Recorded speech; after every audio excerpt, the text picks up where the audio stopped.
Welcome to the annual Rodeo Hall of Fame Champions Dinner. Please welcome the President and CEO of the National Cowboy and Western Heritage Museum, Pat Fitzgerald, and RHS President, Kelly Riley.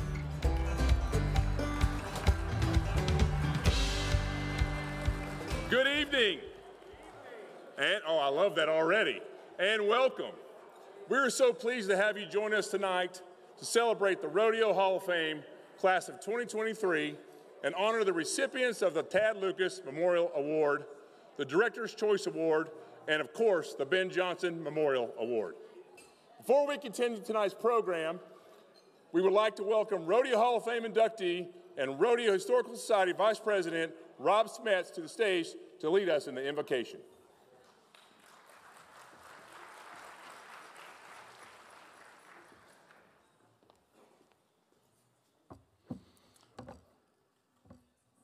Dear Lord, we thank you for this night. We thank you for this monumental night of bringing family and friends together to celebrate the icing on the cake to great careers.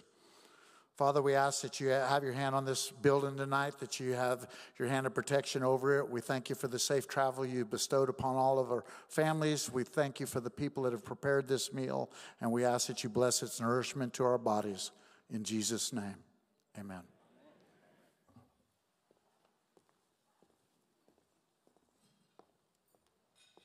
Thank you, Rob. As we celebrate the American West and its accomplishments in rodeo, we'd like to thank you and recognize all those who have served in our armed forces. Would all veterans and active service members in attendance please stand?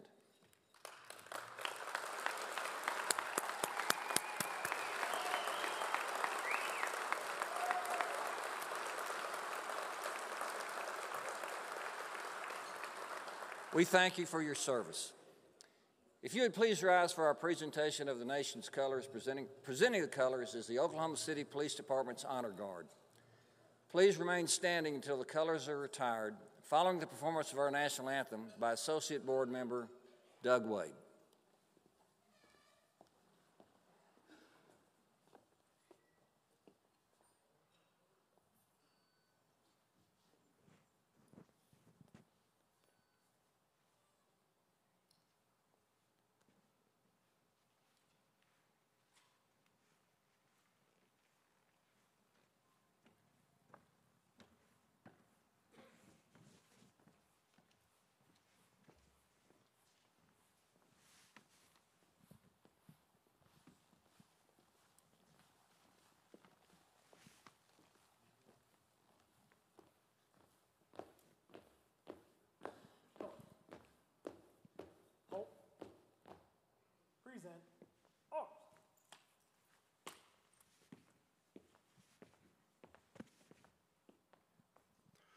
Oh, say, can you see by the dawn's early light what so proudly we hailed at the twilight's last gleaming, whose broad stripes and bright stars through the perilous fight o'er the ramparts we watched were so gallantly streaming.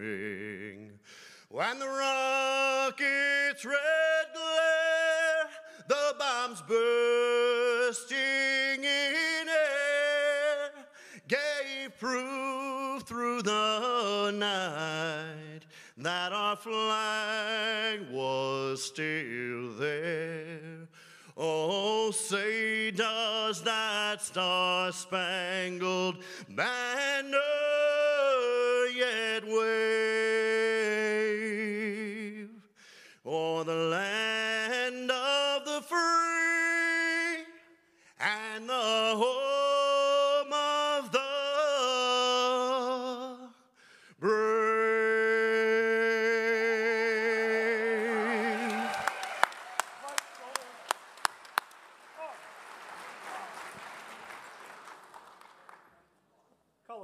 Colors turn.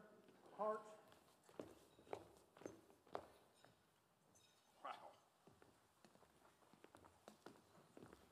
Thank you. Please be seated. As you know, this weekend would not be possible without the ongoing support of our generous sponsors. Thank you to our presenting sponsor, the Delora A. and Lester J. Norris Foundation. Our major sponsors, LSB Industries, Lenny and Linda Sadler with Cheyenne Station Ranch, and the Timmerman Land and Cattle. And our supporting sponsors, Wrangler Capital Distribution, Coors, Jim and Kathy Blevins, Monty Carroll Montgomery, and the Mary Elizabeth Haley Thomas Foundation, Mr. and Mrs. Pat Grant, Mr. and Mrs. John Rutan, Pendleton Whiskey, Love's Travel Stops and Country Stores, and Mr. Clint Johnson. And our patron sponsors, Mike and Sheila Ingram, and Eldorado Holdings, and McPherson Law. Thank you for your generosity and passion for helping preserve and celebrate rodeo's history and achievements.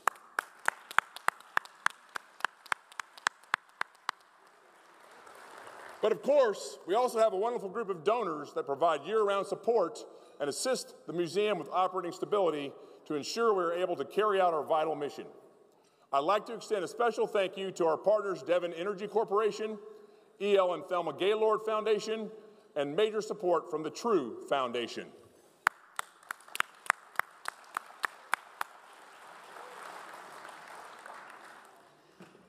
At this time, we'd also like to recognize my fellow Rodeo Historical Society board members. If you would hold your applause until after the introductions. The new president will be Rob Smets, Sharon Camarillo, Doug Clark, John Macbeth, Jimmy Gibbs Monroe, Karen Rosser, our new Vice President Kendra Santos, and Jack Ward. Thank you all for your hard work and dedication.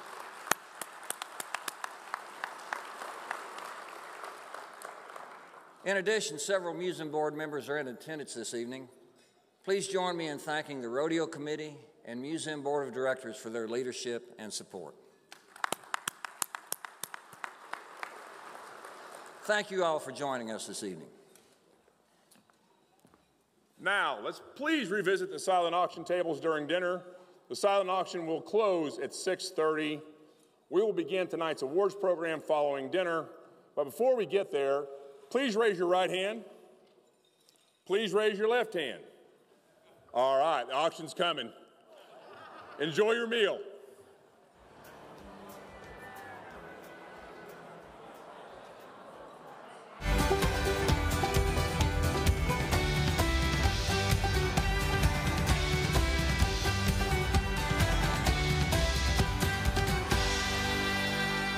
Ladies and gentlemen, please welcome your host for this evening, RFD TV host Pam Minnick, and PRCA all-around world champion and RHS board member, Dave Appleton.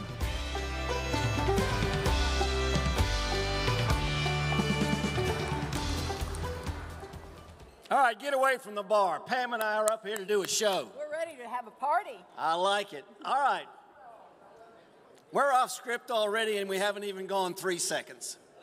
But before we get started with the script, Pat Fitzgerald and your staff, thank you. Thank you for a wonderful dinner and what you have done to put this event on. We cannot thank you enough because this event means so much to the Rodeo Historical Society. And Pat, without you and your staff, this event would not be what it is. So again, thank you on behalf of all of us. Pam and I were both past presidents of the RHS. She's got some words to say, but to start on script now that I've gone off script my 8 seconds, good evening. Good evening. It's a pleasure to join you all this evening on behalf. It's a pleasure to join you too. It's a pleasure, darling. Thank you, thank you, thank you. All right, I'm done. I'm 8 seconds out. Pam, take over. Well, as Dave mentioned, we're proud that we have both served as president of the Rodeo Historical Society, which is just exactly what its name implies. It broadcasts and collects the history of rodeo. And if you're not a member of RHS, we hope that you will consider joining. You can go on the National Cowboy and Western Heritage Museum's website, click the RHS tab, and see how you can become a member. And we hope you've had a chance to visit the Rodeo Hall, which usually you guys come in here here and you turn left and come to this beautiful room. But down on the other part of the museum, if you turn right, is the Rodeo Hall. And as I understand, the rodeo board at the Hall of Fame is getting ready to do some new updates to that, so we hope that you will always support this event. It is a beautiful museum, and if you're a member of RHS, thank you. If you're not, please join us in your support. Indeed. In fact, when Pam said go that way, don't go that way when we're talking, because we really have sensitive feelings. No, just stick with us. Speaking about feelings, before we begin tonight's program, we really need to stop and pay tribute to our dear friends who have passed away this year. Walt Garrison and Larry Mahan. Walt was born in Denton, Texas in 1944. He was a cowboy both on and off the field. He led the Big 8 conference in rushing during his junior year at Oklahoma State. He was drafted by the Dallas Cowboys, and in 1966 he helped the Dallas Cowboys lead themselves to a Super Bowl championship in 1972. Thank God back then they didn't have cell phones, because Tom Landry would have cut him a few times, because he could be found steer wrestling when he wasn't playing football. He was on the rodeo trail. Sadly, we lost Walt in October this year, October the 10th at 79. We lost a great legend in Walt Garrison. Another great legend in the game, simply known as Bull. Larry Mahan's parents bought him his first horse when he was 7 years old for $125. A few weeks later, he entered his first rodeo. He won some $6 in the rodeo arena, and he was hooked from that point on. When you think about the legend of Larry Mahan, he set the bar for everybody. He won 8 world championships professionally. On the sidelines, this man was flamboyant in and out of the arena. He had a boot line, a clothing line. Everyone wanted to be like Mahan. We lost Larry on May the 7th at the age of 79. What a great cowboy we lost. We've also lost a few other greats, Pam, haven't we? We have. Tonight we also recognize Mitzi Lucas Riley and Dr. Charles Bud Townsend. Mitzi, of course, is the daughter of the late Tad and Buck Lucas. She is also the mother of Kelly Riley, our president of RHS. She was raised on the back of the horse and made her trick riding debut at the age of 6, filling in for her injured mother. She and Tad became a trick-riding mother-daughter duo and were an act for over 20 years. Mitzi passed away peacefully in her home on August 29th, and this hall meant so much to her. Similarly, Bud grew up riding horses and found his lifelong passion for rodeo at an early age. But he put down his bull rope and picked up a microphone when an announcer no-showed at a rodeo, and he began a career that lasted over 50 years. When he wasn't rodeoing, he was teaching in the classroom, and I know that some of the people in this room were his students. He passed away from this life on January 21st at the age of 94, and people that were here during his induction will remember that speech. He was so sharp. I know that it made an impact on you. He went off the cuff, and it was a very impactful speech. This hall meant a lot to both of them, and they will be greatly missed. If we could have a moment of silence, please.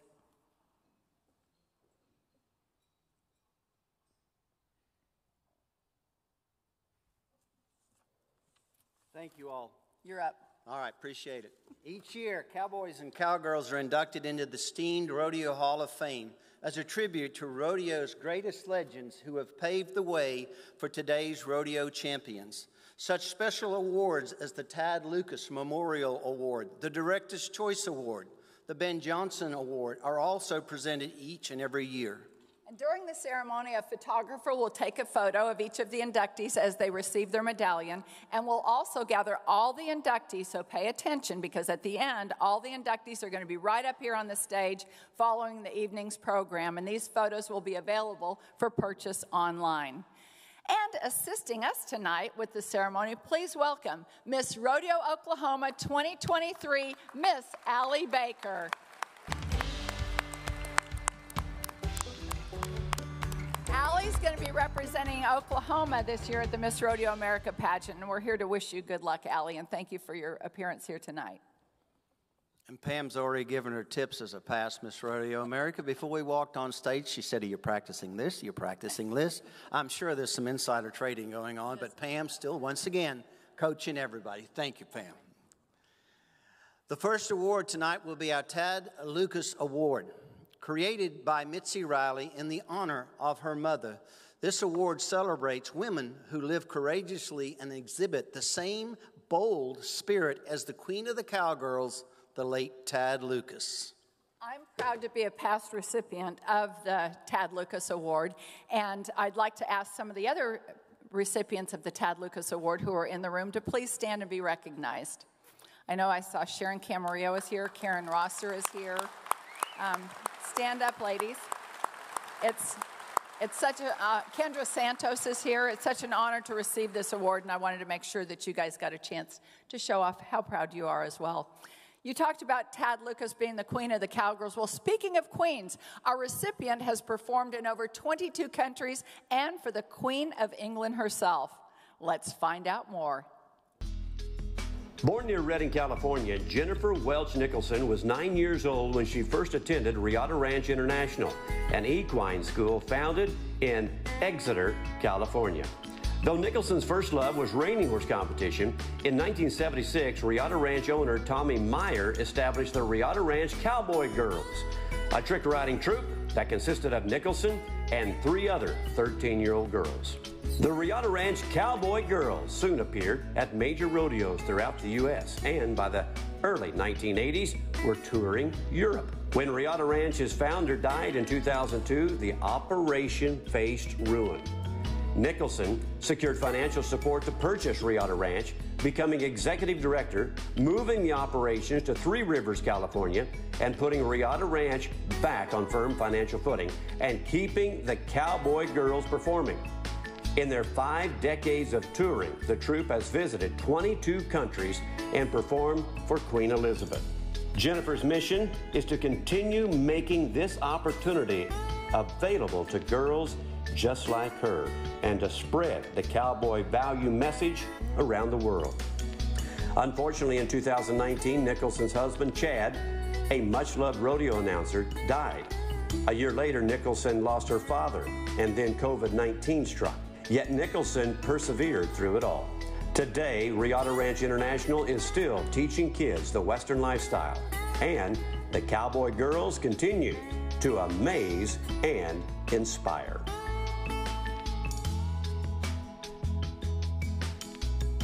Please help me welcome to the stage Jennifer Welch Nicholson.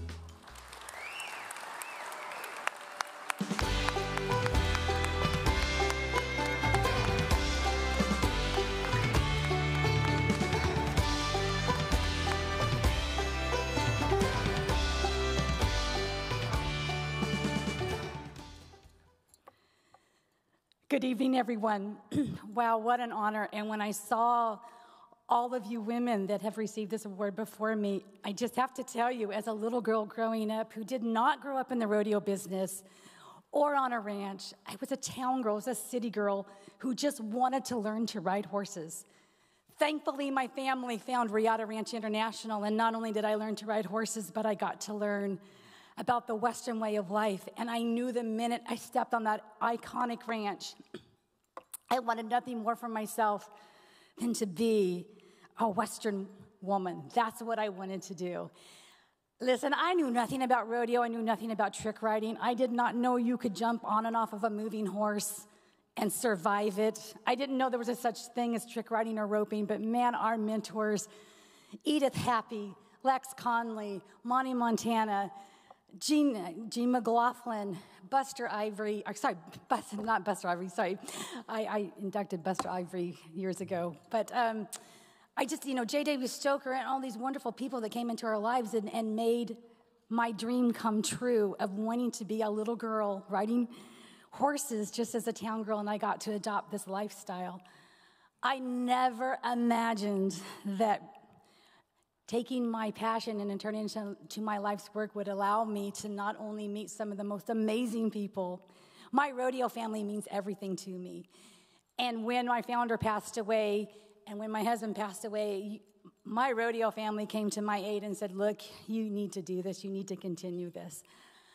I'm so thrilled to say yes, 22 countries who knew I would travel the world representing this wonderful industry.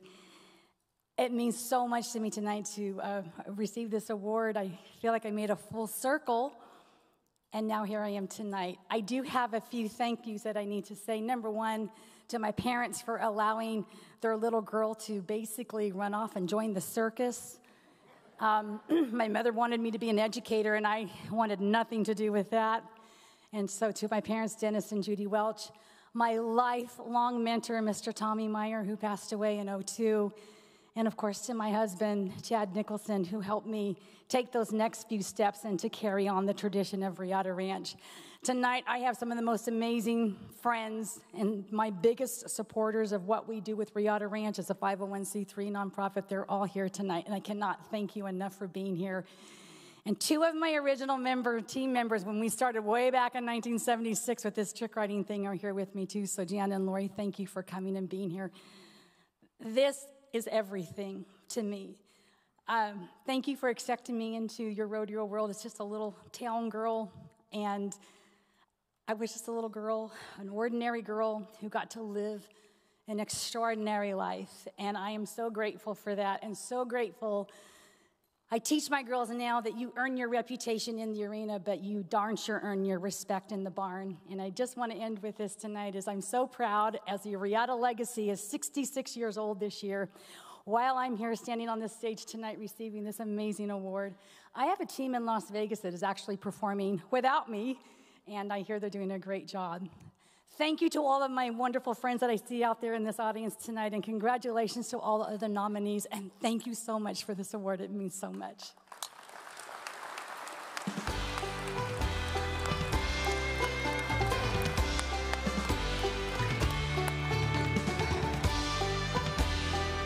We'd be remiss if we didn't recognize Kelly Riley again, because it's Kelly Riley that carries on the tradition of his mother, Mitzi Lucas Riley. So Kelly, thank you for carrying on with this Tad Lucas Award in memory of your grandmother. Yes, indeed.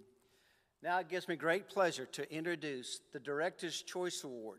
Because this award is not presented annually, careful time and deliberation is made by the RHS Board to select a director's individual who is worthy of such this unbelievable title when the board gets together and says, this is who we need to give this to.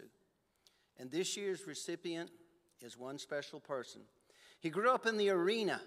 This California cowboy was competing at the time he was 7, I repeat, 7 years old. Now get ready for the next part. He won a world championship 11 years later, 18 years old. He was the youngest in this sport at the time to win a world championship. Who was he? Well, let's meet him. Jim Rodriguez Jr. spent hours in his father's roping arena while growing up. Born in Watsonville, California on September 9, 1941, Rodriguez began competing at age 7 as a heeler, and by age 13, he learned to be a header from Buckshot Sorrells, another Rodeo Hall of Fame roper. At age 15, Rodriguez was team roping in the RCA, which was allowed at the time if one had a high school card. He joined the RCA as a full-fledged member when he was 18 years old. That same year, he won the 1959 World Team Roping Championship alongside Gene Rambo, becoming at the time the youngest team roping world champion. Rodriguez captured the World Team Roping Championship 3 more times, with Rambo again in 1960 and 1962, and with Keith Luman in 1965. He also won the average 4 times in 59, 60, 66, and 73, and finished 6th in the world or better for a total of 17 years. With Luman, Rodriguez established the first team roping schools, wherein they emphasized mental toughness. As a PRCA director, Rodriguez helped ensure team roping became a major rodeo event in every region. Today, Rodriguez lives in Riverdale, California.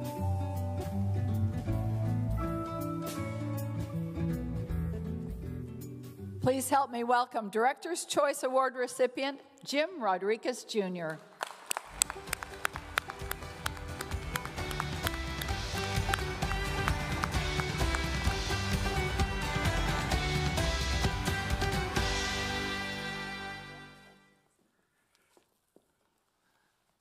Well, I've got a little script here.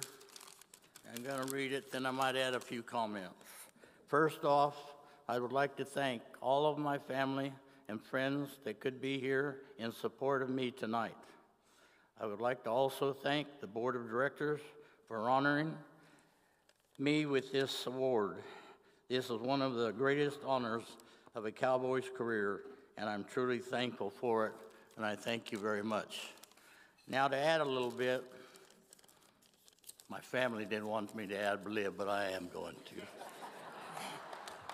Anyway, last time I was in this room was in 1973 when Ken Lumen and I won the average that year.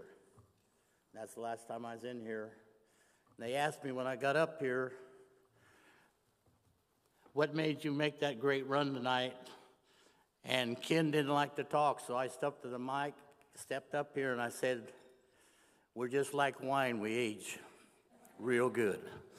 So that was, and sadly, he didn't live quite as long as me.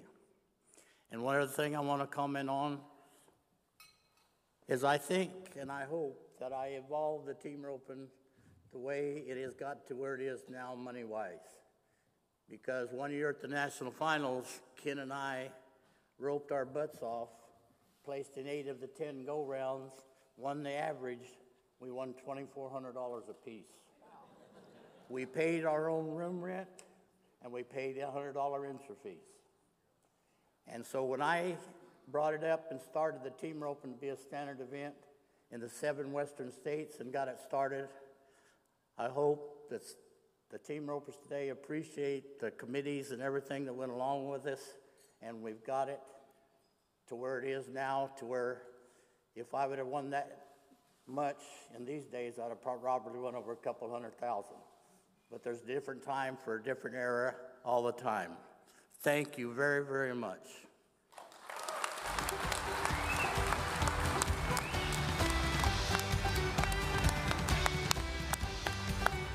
So I got to ask you, well, I'll let you get your picture taken first.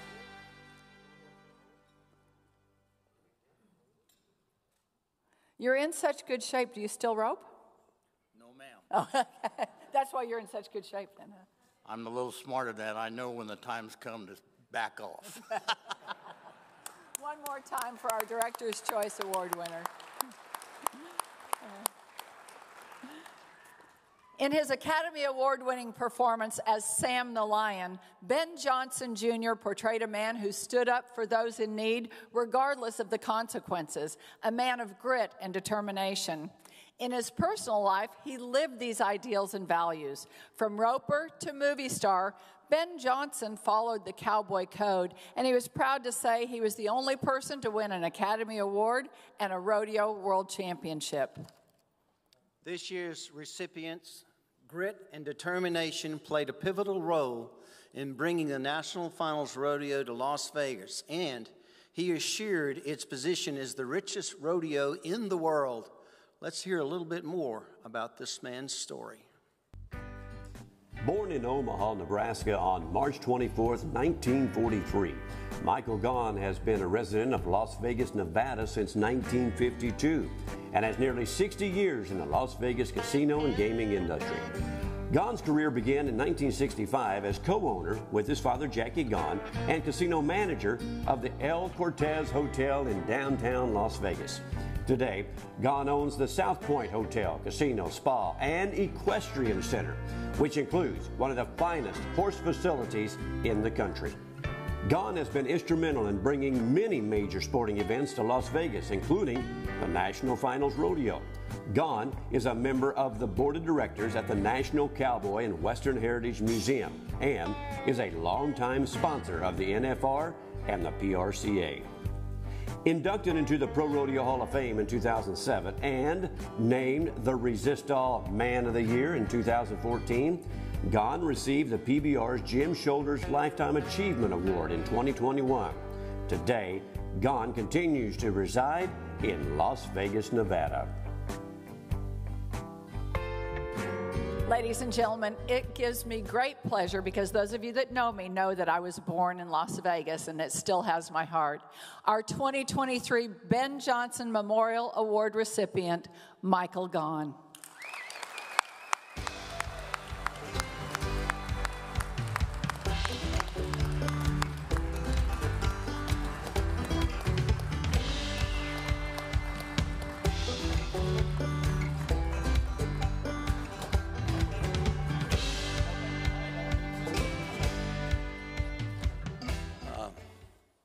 This award was completely unexpected. I had always desired to be inducted into the hall, but getting the Ben Johnson Memorial Award is truly a great honor. I got a few people to thank, and it's in 1985, the rodeo of the NFR came to Las Vegas. In 1987, after 2 years, the head of Las Vegas events asked me to join his board and become a member of the NFR, or the National Finals Rodeo Committee, which I promptly and politely turned down. 25 minutes later, I got a call from a fellow named Benny Binion, who was close to me. He asked me to reconsider. I told him no, and I started giving him my arguments why. He said reconsider in a little louder voice and hung the phone up. I've been on both boards for 36 years.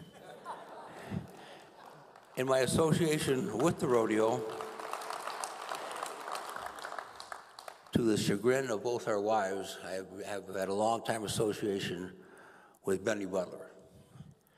And in 1990, he invited me to come down to Guthrie, Oklahoma, to be with his then partner, young editor E.K. Gaylord, and to look at an event that Ed had started the year before, which was a 2-day bull riding called the Bonanza, which many of us, I believe, was the start of the PBR.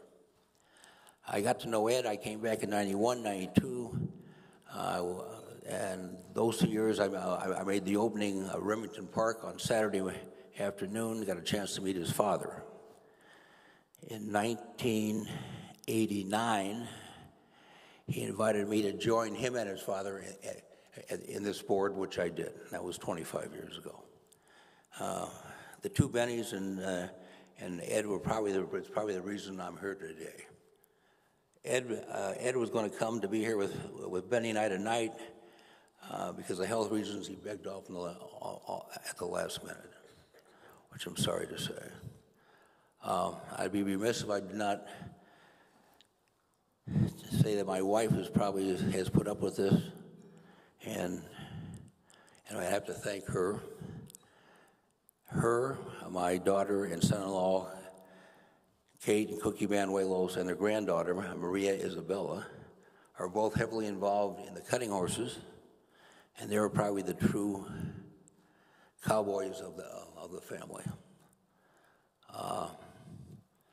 Being here tonight with getting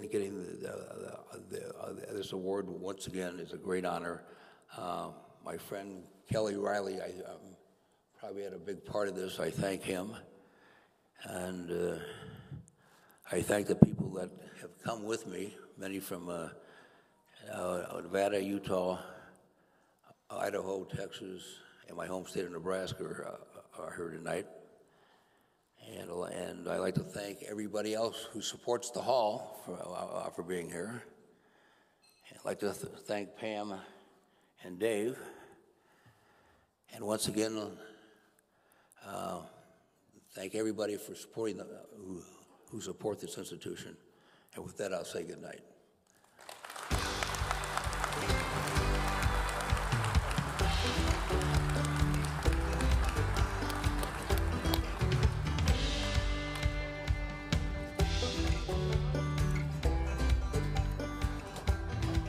I don't think it could be overstated the impact that he's made on our Western industry, and I don't mean just rodeo, but as he mentioned, with Paula and Katie and Cookie's involvement in the equine industry, I just attended the Run for the Million out there at the South Point, you know, thousands of people in that arena. So it's bigger than just rodeo. It's the entire Western industry that the Gahn family and the South Point Hotel really lifts with everything that they do. So thank you, guys.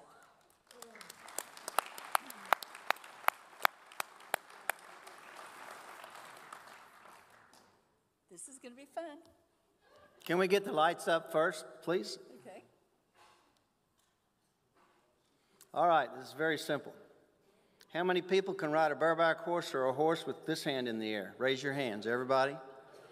All right, all of those that didn't raise this hand, you better raise this hand. Can y'all do that? Oh, come on. It is a Saturday night in Oklahoma City. The bar has been open. All right, let's get serious.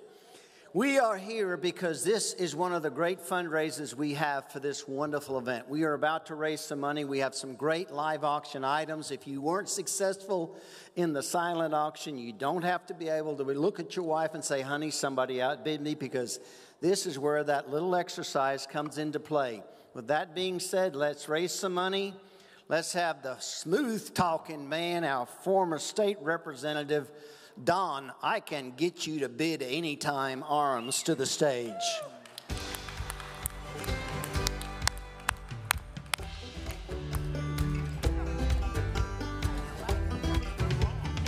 All right.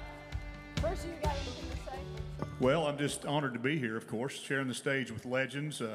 You know, and I know we have some bid spotters out there, but I want to introduce a special guy, a special friend of ours that is going to help us tonight, too. Coach Doug Sauter, former coach of the Oklahoma City Blazers hockey team, and for a long time took care of the Clydesdales at Express Ranches, and an old friend, and he's kind of the face for a long time of Express Ranches, and Doug, we're glad to have you. Thank you, Doug. He's also got some harness for my wagon when I get to that point. He's already got me squared away, so we're good. We're good.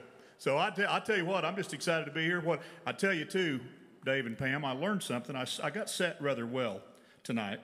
Set with the Pendleton Committee and the association. Oh, I thought you meant Pendleton whiskey. Well, we learned the story about that. So what I'm going to tell you is they're a new sponsor, I think, this year. Drink Pendleton whiskey, even if you don't drink, because it helps put on that show, which I thought I'd finally ask. I said, this is going to be a dumb question, but I'm just going to ask. Tell me the connection. And they did, and it's cool. Drink Pendleton whiskey. That's all I can tell you. And the more you drink, the more you bid. That's exactly right. I was hoping we get to say that earlier. All right. Well, I'll let you take your place, and I'll tell you what our first item is. Our first item comes from our friends and partners at Resistol. This is a 100X hat made from pure beaver belly fur, hand-selected pelts, features a 4-piece sterling silver buckle set in your size, and it comes with the Resistol travel case. Have you seen that? It's really cool. It's a backpack travel case. I hope that's the one they're sending, because you'll love it if you travel. 100X pure beaver. I'm not sure how to get a hat any better than that, are you? No, I don't know.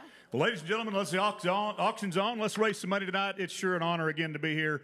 I love this room. It's the coolest thing. A good friend of mine's out here with the Butler family tonight, and I just told him, I said, you've never been, you got to go.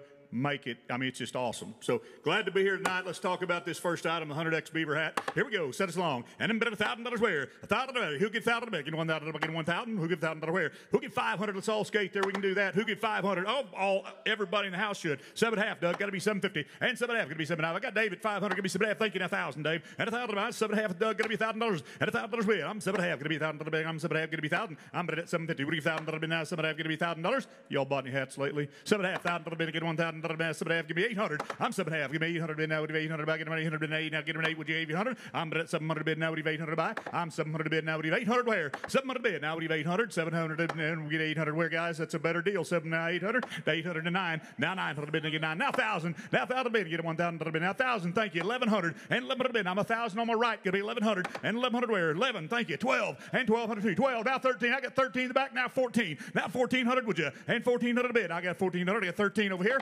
Got 1,400 to you. 1,300 bid. Now we 1,400 buy 13. Now 14. 1,300. You're outstanding. Got to be in. 1,300. We get 1,400. 1,400 where? I've got 13 over here. Got to be 1,400. Thank you. Now 15. Now 1,500. You guys in the right are out. 14. Now 1,500. 1,500 to you. I'm bid at 1,400. What do you 1,500 bid? Now get 1,500 buy. What do you 1,500? 1,500. 1,500. I got 14 with Doug. Got to be 1,500. Would you do it? 1,500 to help? You said yes. 16, Doug, back your way. 1,600, 100X Beaver. 1,600 bid, now we do 1,600. I only dreamed of hats like that in my youth. 1,600 where? I've got 15 now. 1,600, 1,600, 1,600 and a half. Thank you, 17. 1,700 one time. Do you have a 1,700 to believe what? 1,700. You say yes? Nope, said no. Sold it, 1,600, Doug Sauter, your way right there in the middle. Give me a name if you would. Bobby Norris. Thank you, Bobby. I should have been able to see with these bright lights. Here we go. All right, Pam, what do we got? Well, coming from the Norris family, this is a breeding to Cowtown's cat. It's a breeding opportunity only. The T-Cross Ranch is pleased to add Cowtown's cat to its string of outstanding stallion. Cowtown's cat comes from Cutting Royalty. He is by the NCHA all-time leading sire, highbrow cat with offspring earnings of over $42 million. His damn cute little Magic is an NCHA earner and a producer with earnings of over $25,000 and produced 4 NCHA money earners. Are you listening, Paula? Cowtown's cat full crop is looking very promising with a big hip, very good-minded, and good bone structure. So this is a breeding to Cowtown's cat from T-Cross Ranches in the Norris family. And also earnings in the NRCHA as well, if you're a reined cow horse person. A lot. A lot of help, Pam. All right, here we go. Set us along here. What are you going to give? Talk to me now. Who'll give 10,000 where? Who'll give 10,000 a bid? Get him on 10,000 a buy. Who'll give 5? Let's do 5,000. Everybody get in here. Who'll give 5,000, would you? And 5,000 a bid. Get him on 5,000 a buy. Get him on 5. Who'll give 2,000? Let's go, guys. 2,000, would you? And 2. I got 2. Now 3,000. I'm 2,000. Live, running, train, riding, cash right here in the front. Got to be 3. And 3,000 a bid. I got 2,000 to get him 3. I'm 2,000 a bid now. Look at that. 3,000 a bid. Get him on 3. What do you 3,000? I'm 2,000 in the front. Going to be 3,000. 2,000 a bid now. Get him on 3,000 a buy. Get him on 2,000 to 3,000. I got 2,000 here. What do you 3,000 a bid? I got 2. Now 3,000. I'm 2,000 a bid. Now get them on 3,000 a bid. Now T-Cross has been good every year, Pam. Every year they've donated. I mean, they care about this hall. They care about the mission tonight. Got 2,000 bid. Who get 3,000? You say yes? I heard a whistle. 2,000 to 3,000 a bid. Now get him on 2. What do you 3? I'm 2,000 a bid. Now what do you 3,000 a buy? Get him on 2. What do you 3? I'm 2,000 a bid. Now $3,000 where? 2,000 now 3. I'm at 2,000. What do you 3,000? I'll take 2,500 if that'll help you. 2,500 a bid. Now don't miss an opportunity, guys. 25. 2,500 a bid. Now get him on 2,500 a buy. 25. Now that wine bottle a bid for you. 2,500 a bid. Now I'm with you. 25. Not my first time to town. 2,500. I got 2,000 now 25. But he wants to make sure she gets wine, and I kind of want to make sure she gets wine too. 25. I got 2,000 now 2,500 a bid. Now 2,000 a bid. Now get him on 2,500. 2,500. Would you do it? 2,500. Got 2,000 now 25. I think we're way under the money. 2,000 now 2,500. 2,025. I got 3,000. Thank you. Now 35. I got 3,000 a bid. Now get him on 35. Thank you, sir. 3,000 now 3,500. 3,000 a bid. Now get him on 35. But at 3,000 a bid to get 3,500 a bid. Now 3,500 a bid. I'll 35. 3,500. Would you do it? I'm 3,000 now 35. 3,000 now 35. 3,500. Now get him on 3,500. I got to go. 3,000 3,500 under the money. Sold it right there in the front. $3,000, sir. Thank you very much. Sir, tell me a name so we can get you recorded down.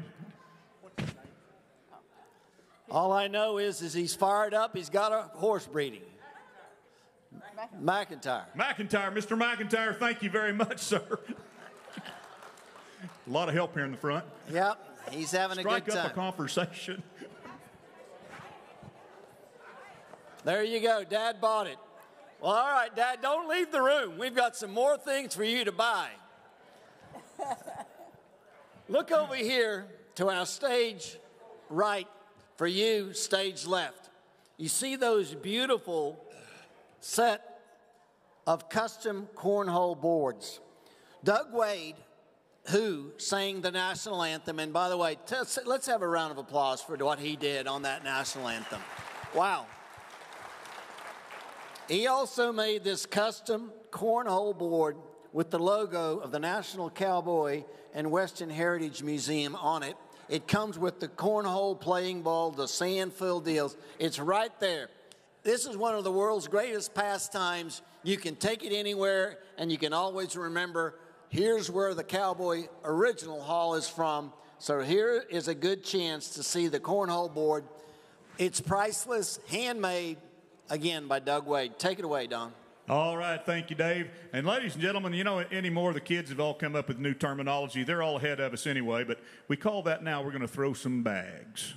So if you play cornhole, you're going to throw the bags. All right, guys, here we go. And here we go. Set us along. I'm going to get 500 and let's go. I get 500 a bid. And a logo ought to be worth that. Who get 5? And 500 a bid. Who get $100, guys? Get in here. Who get 100 where? 100 bid. I get 100 by you. Get 100, Doug. Thank you. That's 2. I'm 100 bid. I get them on 200 back. Get them on 2. On 2. Now 3. I got 200 back. Got to be 300 bid. I get them on 3. 200 bid. Now be 300 by. I got the lady back. 3. Now 4. Now you're out, ma'am. 400 and 400 bid. I got 3 in the back. Got to be 400 bid. I 3 and I'm 4. I'm bid at 300. Would you 4? I'm bid at 300, ma'am. You're out in the front. Got to be 4. I'm 300 bid. Now would you 4? Thank you to 5.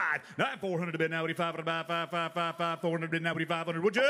400 to 500. Got to go. 400 to 500. I'm 400 bid. Now would you 500 by 4 5. I got the lady at 400. Would you 5? Take 4.5. Thank you. You say yes. Now 6. Now 600. Now 600 where there'll be wall hangers if nothing else, guys. 5. Now 6. Now 600 to you. I'm 500 bid. Now would you 600 by. Get them on 5 6 5 6 5 6 5 6. Got to be 500. Would you give 600? 500 to the battle give 600. Would you do it? 500 and 600. 500 and 600. Ma'am, you want to bid?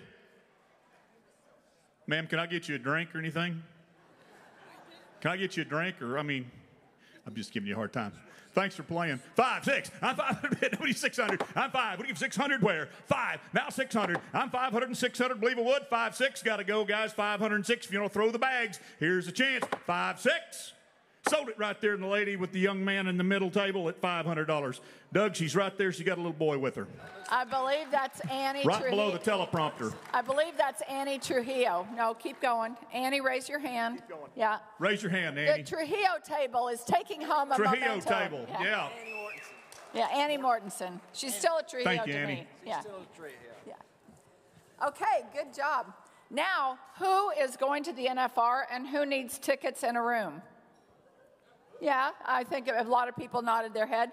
This is a combined package. For years, Cotton and Karen Rosser have donated some tickets.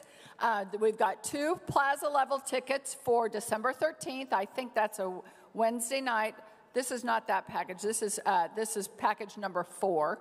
And it comes with 2 nights room at the South Point Hotel. So the 12th and 13th, you got a room at the South Point. Combine that with 2 plaza-level tickets on December 13th, and you've got a chance to go to the NFR. So if you're worried about your room, we got you covered. If you're worried about tickets, we got you covered. Can't buy these, only here. All the hard stuff's taken care of. And thank you to the Rosser family, Karen. Absolutely. Absolutely. And to South Point and Michael Gone for the rooms. What a great package, guys. I mean, all the worries taken out of it. First of all, I don't care about going to Vegas unless it's that time of year. So kind of turns into a cowboy town. It's the best time in the world to be there, and I'm not that big a gambler anyway. I mean, I've got cows, but, you know. Anyway, here we go. Set us along. On the NFR package, guys, set us along. Who give $1,000? Let's do it. Who give $1,000 where? 1,000 a bid. Get 1,000. There's 1,000. You ought to be all over that like a duck on a June bug. 1,500. Now 2,000. Now 2,000 back. I'm 1,500 a bid. I got 15 right over here. Got to be 2,000. Now 2,000 a bid. I'll take 1,750. And your room. 17.5. Now 2,000. And 2,000 a bid. Now get them on, dude. I'm bid at 17. 2,000. I'm bid at 17. 2,000 a bid. Get them on, dude. Get 2,000 a bid. Now what do you do? Would you give 2,000? I'm $1,750 with the lady in the back. It'll be $2,000 where? $2,000 where? 2,000. Yes, sir. 2,000. Now 2,500. Now 25, ma'am. You're out on my left. Got to be 25. 25. Way in the back. 2,500. I got 2,000 here. Would you give 25? 25. Give me 2,250, ma'am. 2,250 one time. Would you do that? 2,250. I got 2,000 up here in front. Got to be 22.5. Believe it would. 2,250. 2,250 one time. Got to go. 22.5. Going to be 22. I'll take 21. There's 2,250. Now 25, sir. Got 25. Now 3, Doug. Now 3,000. You say yes. 3. Now 3,500. Now 35 and 4,000. And 4,000 bid. Get them 4,000. Now 4,500. And 4,500. Now what do you 45? What do you 45? What do you 45? What do you 4,500? Get 4,000 bid. What do you 45? I'm 4,000. What do you 4,500? 4,500. Believe it would. 4,500. I get 4,000 over here. Got to be 4,500. 4,500. Take 42.5 one time. Great package, guys. 42.5. Sold it. $4,000. They started talking for Southern. Resell it. Mr. Gaunt from South Fork. Thank you. He said resell it. That's not South Fork. That's South Point. South Point. Sorry. South Point. Terrible mistake. Sorry. South Fork. So, but he did say something cool. That's what happens when you drink that Pendleton. Yeah, it's at Pendleton. They got me hopped up on it, that whole table right there. Now, what he did say that's cool, though, is resell it. Resell it. So you get a chance Doug, again. I think we had a lady back there in the back that was very interested. Ma'am, would you be back in at 3,500? Would you be back in at 3,000? Yeah. 22. $2,000? No, she's got her hand up. She's got her hand up. I don't like her attitude, but she does have her hand up. I do like that part. So, I'll tell you what I got. We're going to resell this, and thank you, sir. We're going to resell this. Got 2,000. 25 where? 2,000, now 2,500. And he said, do it again, guys. 2,000, now 2,500. And 2,500, now get them on 2,500. I can't see much over these house lights. 2,500. 2,500, now get them on 2,500. Now 25, now 25, 25, now 25. Whoop, there you go. Thank you, sir. 25, now 7.5, ma'am. 27.50. You started this mess. 27.50. Now 27, now get them on 27.5. 27.5, 27.5. Get another drink. 27.5. Is that Pendleton? I hope so. 27.5. 27.50. Would you do that? 27.50. I've got 20. Yes, sir.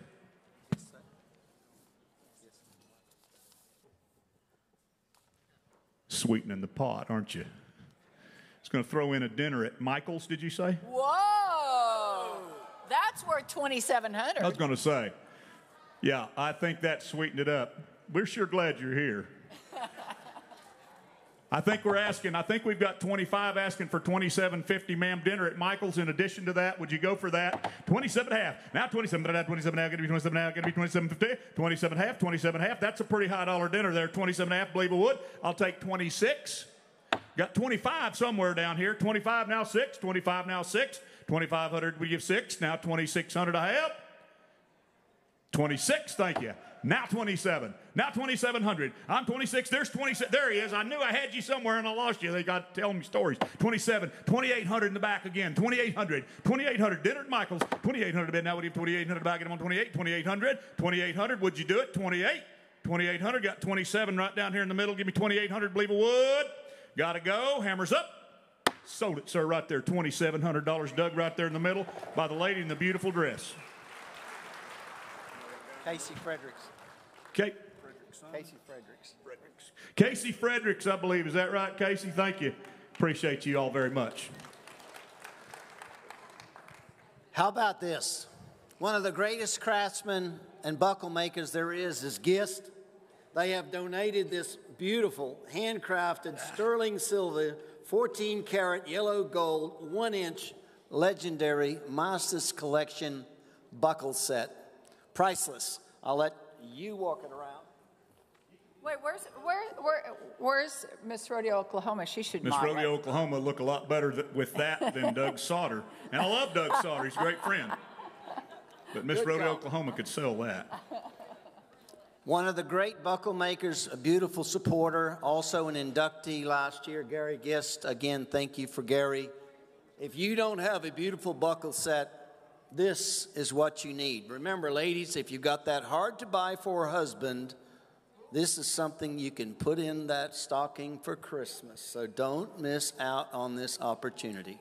That's right. Absolute beautiful buckle, ladies and gentlemen. Here we go. Set us along. All right, you tell me. Who get 500? Let's do it. Who get 500 store? I got 5, 7.5. Gonna be 5, 7.5. Gonna be 7.5. 5, 7.5. 5, 7.50. I'm 500 in front. Gonna be 7.5. Gonna be 7.5. 7.5. Gonna be 7.5. Take 600. I got 6. Now 7. Now 700, sir. Now 8. And 800 bid. I get 9, 9, 9, 9, 9, 9, 800 with Doug. Gonna be 900. I'm 800 bid. Now we get 9. Now 1,000. I'm 900 in front. Gonna be $1,000 with you. $1,000 to you. 1,000 bid. I get 1,000. I get 1,000. We get 1,000. We get 1,000. We get 1,000. Now 1,100. Now 1,100. I got 1,000 up here. Gotta be 1,100. And 1,100, sir, you're out. Going to be 1,100. Your man's out. 1,100, 1,100, 1,100. You got 1,000. You'll be 1,050 one time. 1,000, 1,050, 1,050. Anybody give 1,000? Whoop, there's 1,050. Thank you. Now 1,100 and 1,100. Now 1,100. Now 1,100. Now 1,050. Now 1,100. Now 12. Now 12. Randy, I got to be 12. Now 13. Now 13. Another bit. I get him on 13. Now 1,400. 1,400. 1,500 back to you. 1,500. 1,500. 1,500. Get 14 over here. You got to be 15. Now 16. Now 17 back to you. 1,700. 1,700. Oh, you're out, Doug. 1,700, would you? 1,700 one time. Going to be 1,700. I'm bet at 1,600. Would you have 17? I'm bet at 1,600. Would you have 1,700? Believe it would. 1,700. Got his hat off. Thank you. 18. 1,800. Randy, going to be 18. Believe 1,800. 1,800. 1,800. Believe 1,800.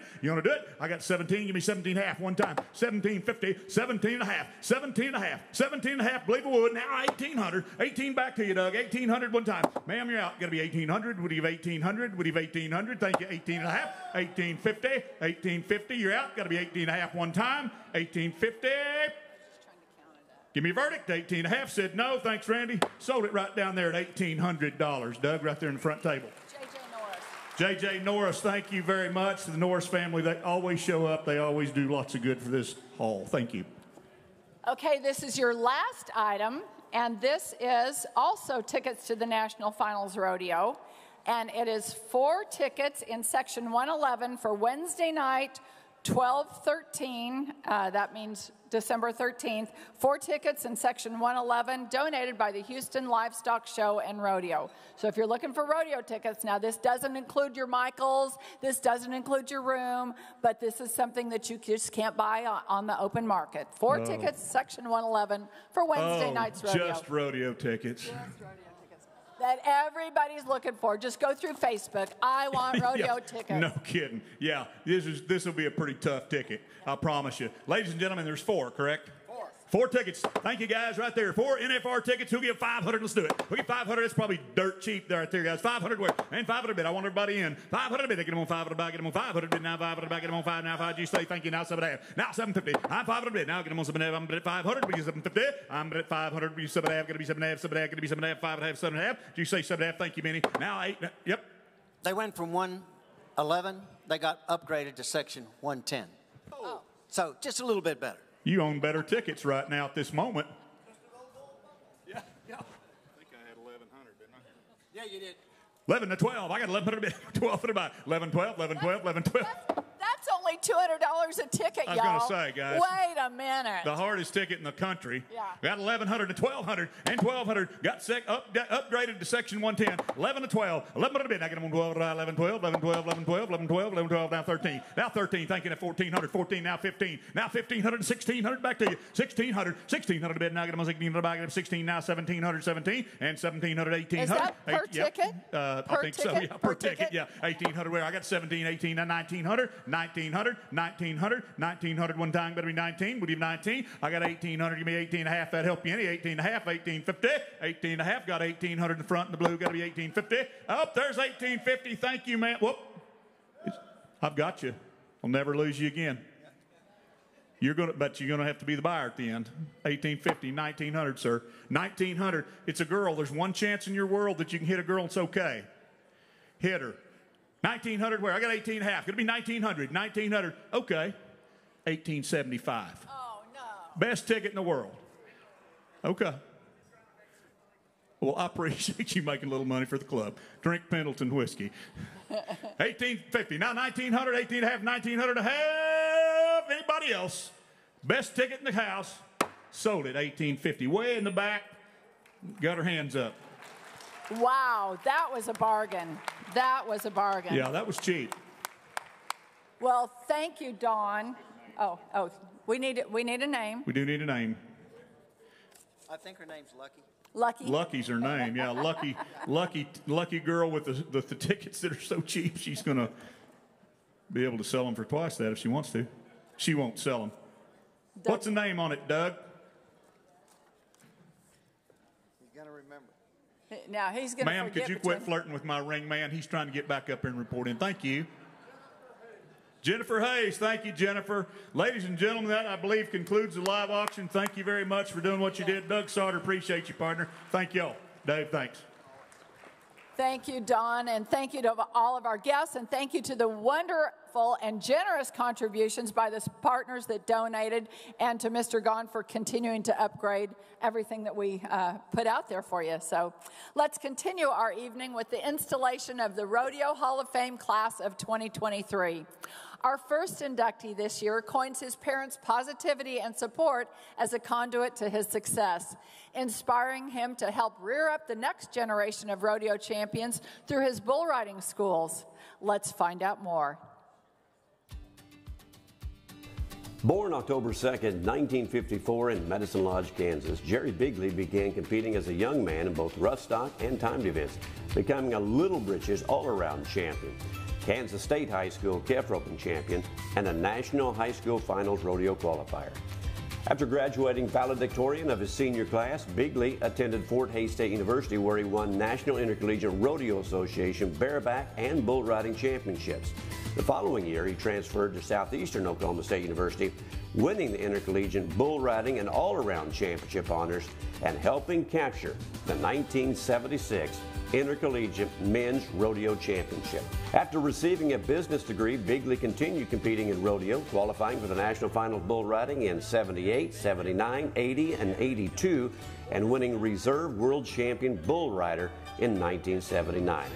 Bigley taught bull riding schools across the United States, Canada, Australia, and Brazil, and has served on the Intercollegiate Alumni Board of Directors for more than a decade. A successful supplier and producer of riding tack and equipment worldwide, Bigley lives in Calera, Oklahoma. Please help me welcome into the rodeo class of 2023, Jerry Bigley.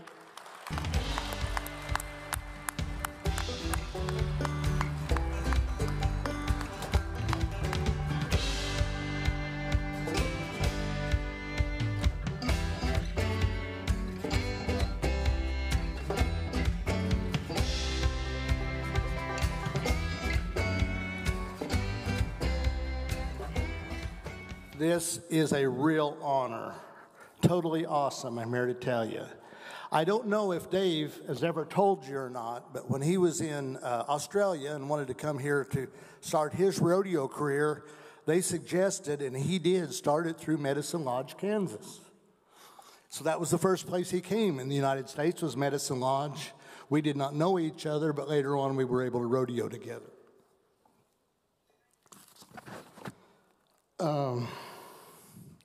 I have many people I would like to thank. First of all, if it wasn't for Butch Bradsky, who wrote my letter and encouraged me to pursue getting inducted into the Hall, I wouldn't be standing here right today. I want to thank Treva for coming with me today and making me look good at my table. And all the people that wrote letters to the board. They're too numerous to mention, but I would say that I read them the other day and I was really impressed. This journey started 4 years ago with COVID. I was nominated 3 times in, and like Cheyenne, I had to go there 3 times before I won it, but at least I was fortunate enough to get there, and I thank for the board who kept putting me in front of all you people who voted for me, and I really appreciate each and every one of your votes that voted for me out there. I have 2 of the things that I really treasure right now. 2 of the people that wrote letters for me to get inducted here was, one of them was Cotton Rosser and one was Jerome Robinson, something that I truly treasure because they're not here with us today. I was also fortunate, after high school and college, I rodeoed very, very hard for 12 years in the pros, and then stepped down and went ahead and pursued my rodeo equipment business and stuff that I'd started actually in college. So I rodeoed and had an equipment business all at one time. But I was blessed that when I got done with rodeoing, I had something that was going. And due to the fact that the last year that I rode, I did not rodeo very well, it was an easy transition because I actually had more money making rodeo equipment than I had riding bulls the year before. It was very helpful.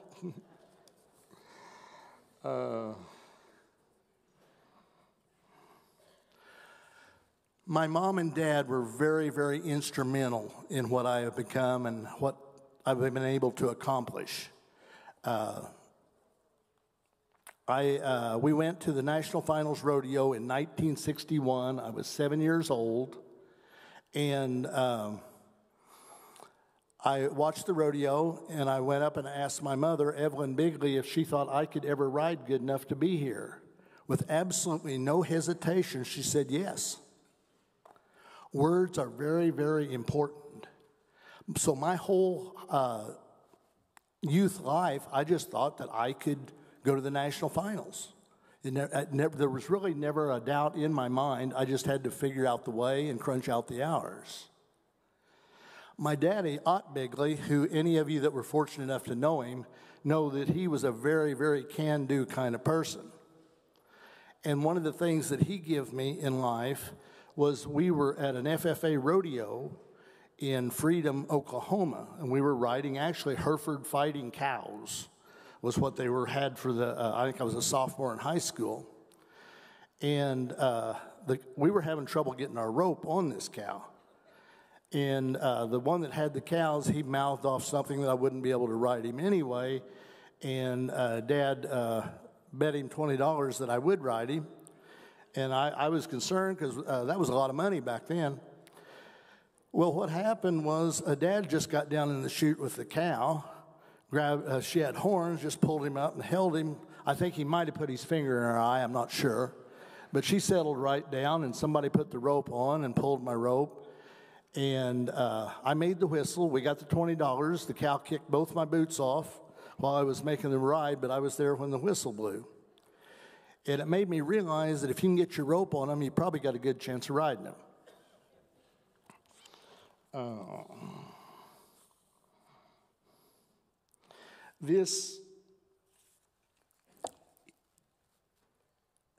I don't even think Mother could have fathomed me getting to be in the Cowboy Hall of Fame, though. When we came every year to the finals when it was in Oklahoma City. We stayed in a little hotel up here that was the Ramada Inn then. And when I was old enough to leave the hotel room, we would come down here, and they'd give us $1.25 or whatever it cost. And I would walk around and look at everything that was in the Cowboy Hall of Fame and dream about being in here someday. And so this is really, really an honor for me to be able to be here tonight. Of course, I have a lot of my rodeo family, who is one of the closest family in the world, a lot of times even closer than your real kin. But what is very, very humbling for me tonight is I believe I counted somewhere between 35 and 40 people that have came down here for me tonight that have really no connection with rodeo. I have my family here, my daughter Martha and her 2 children. I have my boy who come from Ponoka, Alberta, Canada, with his wife and 2 children. And I was kidding her, I'll bet you have no idea that this is one of the largest group that most of them will know where Ponoka, Alberta, Canada is.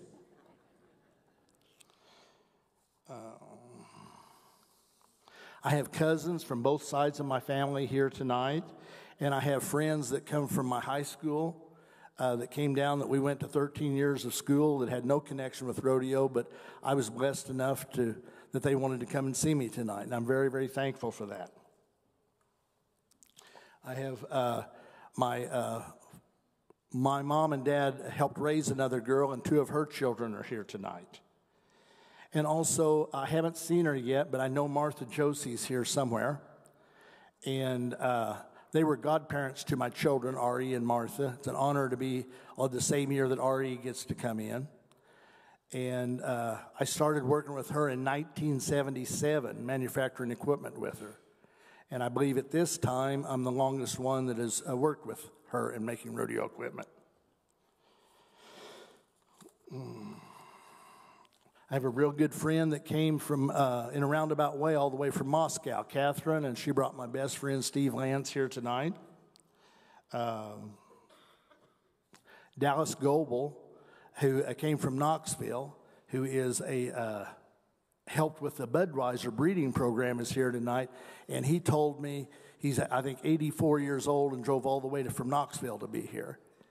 And I'm very, very honored. He told me, he says, you know, the picture of the Hereford bull that I'm sitting on when I'm about 2 years old, he says, that was a really good breeding bull.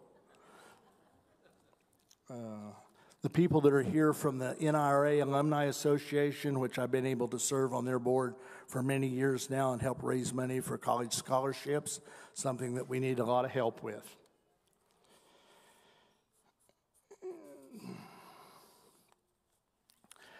The one project that I'm starting in now that I would like to mention real quickly is that I just came back from South America, and I am starting a project that is called MIDA, which will stand for Made in the Americas. I truly believe that if the good Lord gives me another 10 years in this industry, I will make it a very large thing in the manufacturing business for making horse products to be sold here. Because I feel that we are at a time in the United States that most people would rather buy a product made in the Americas than have metal products being made in China for our sport. with that being said, again, I want to thank everybody that was here. Also, the Chain Ranch is where my daddy was a foreman for 44 years is here, and Andy and Wes. And if it hadn't been for the 50 herd bulls that were always outside our ranch, I would probably not got started riding bulls. But I had 50 bulls we could get on anytime we wanted to. And I've stated this before, but if it wasn't for my family, my friends, and Jesus, I would not have been able to do any of this. Thank you.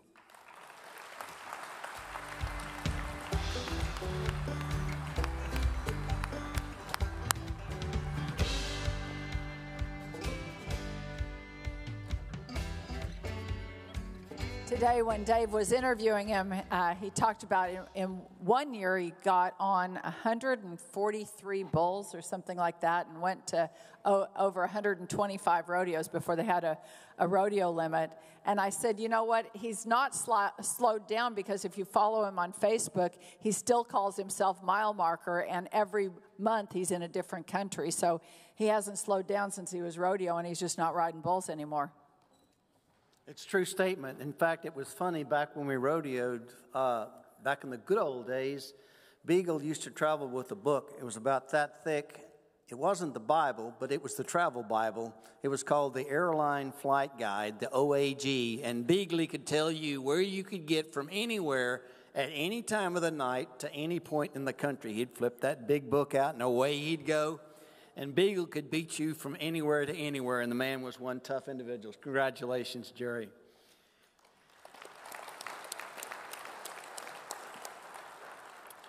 Our next inductee has been producing rodeos since he was 14 years old, continuing his family's legacy of operating one of the most successful stock contracting firms in the rodeo sport itself. Who is he? Let's take a look. It came as no surprise when Benny Butler, born April 4th, 1949 in Elk City, Oklahoma, went into the stock contracting business. His granddad, Elra, and father, Jiggs, were both legendary stock contractors and Rodeo Hall of Fame inductees. Today, Benny Butler and his son, Rhett, continue the Butler family tradition with Butler & Son Rodeo Company. Known for providing some of the rankest bucking stock to rodeos throughout the country, they have won PRCA Top Bull, Bareback, or Saddle Bronc of the Year 10 times, and the NFR Top Bareback Bull or Saddle Bronc of the Year a total of 12 times. Just last year, Butler & Son made history as the first stock contracting company to win all 3 top buck and stock of the NFR awards in a single year. That, however, is just the latest in a long list of accolades for Butler. In 1997, he was named PRCA Stock Contractor of the Year. In 2007, he won the PRCA Stock Contractor Remuda Award. In 2010, he was inducted into the Pro Rodeo Hall of Fame. And in 2019, Butler was inducted into the Bull Riding Hall of Fame. Though Butler has received many awards, he has also made a point to give back to rodeo. He was a PRCA board member for 16 years, chairman for 3 years, and has been the assistant general manager for the NFR since 1982. All of this in addition to Butler & Son Rodeo Company stocking 25 to 30 rodeos in 7 states. Today, Butler still calls Elk City, Oklahoma his home. Please welcome 2023 Rodeo Hall of Fame inductee, Benny Butler.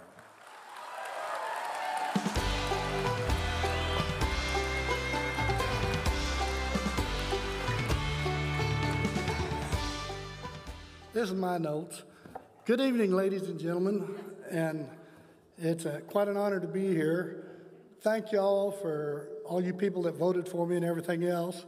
I'll tell you a Wild West story. My better half, named Condi, I'll call her Agnes, but she said, and it come out, Kelly let me know that I got nominated, made the cut, and she said, and I said, well, this looks pretty good. She said, hey, all those cowboys that you ate their asses out with over the years, they might put you in there when you die, but it won't be now. True story. So anyway, but I want to thank all y'all for being here. It's one of the greatest honors we ever had. And I took it over when I lost my dad in '80, and we've been in it. I was working for him then, And then a little later on, a guy named Ed Gaylord was up here at the Lazy E and everything, and I'd known him, and my dad knew Mr. Gaylord, and we went back a long ways. And so Ed was at Woodward, Oklahoma, and that's back when Woodward was in July, and he's getting ready to go to, he was roping steers and getting ready to go to Cheyenne. He said, hey, there's some guys wanting me in the rodeo business.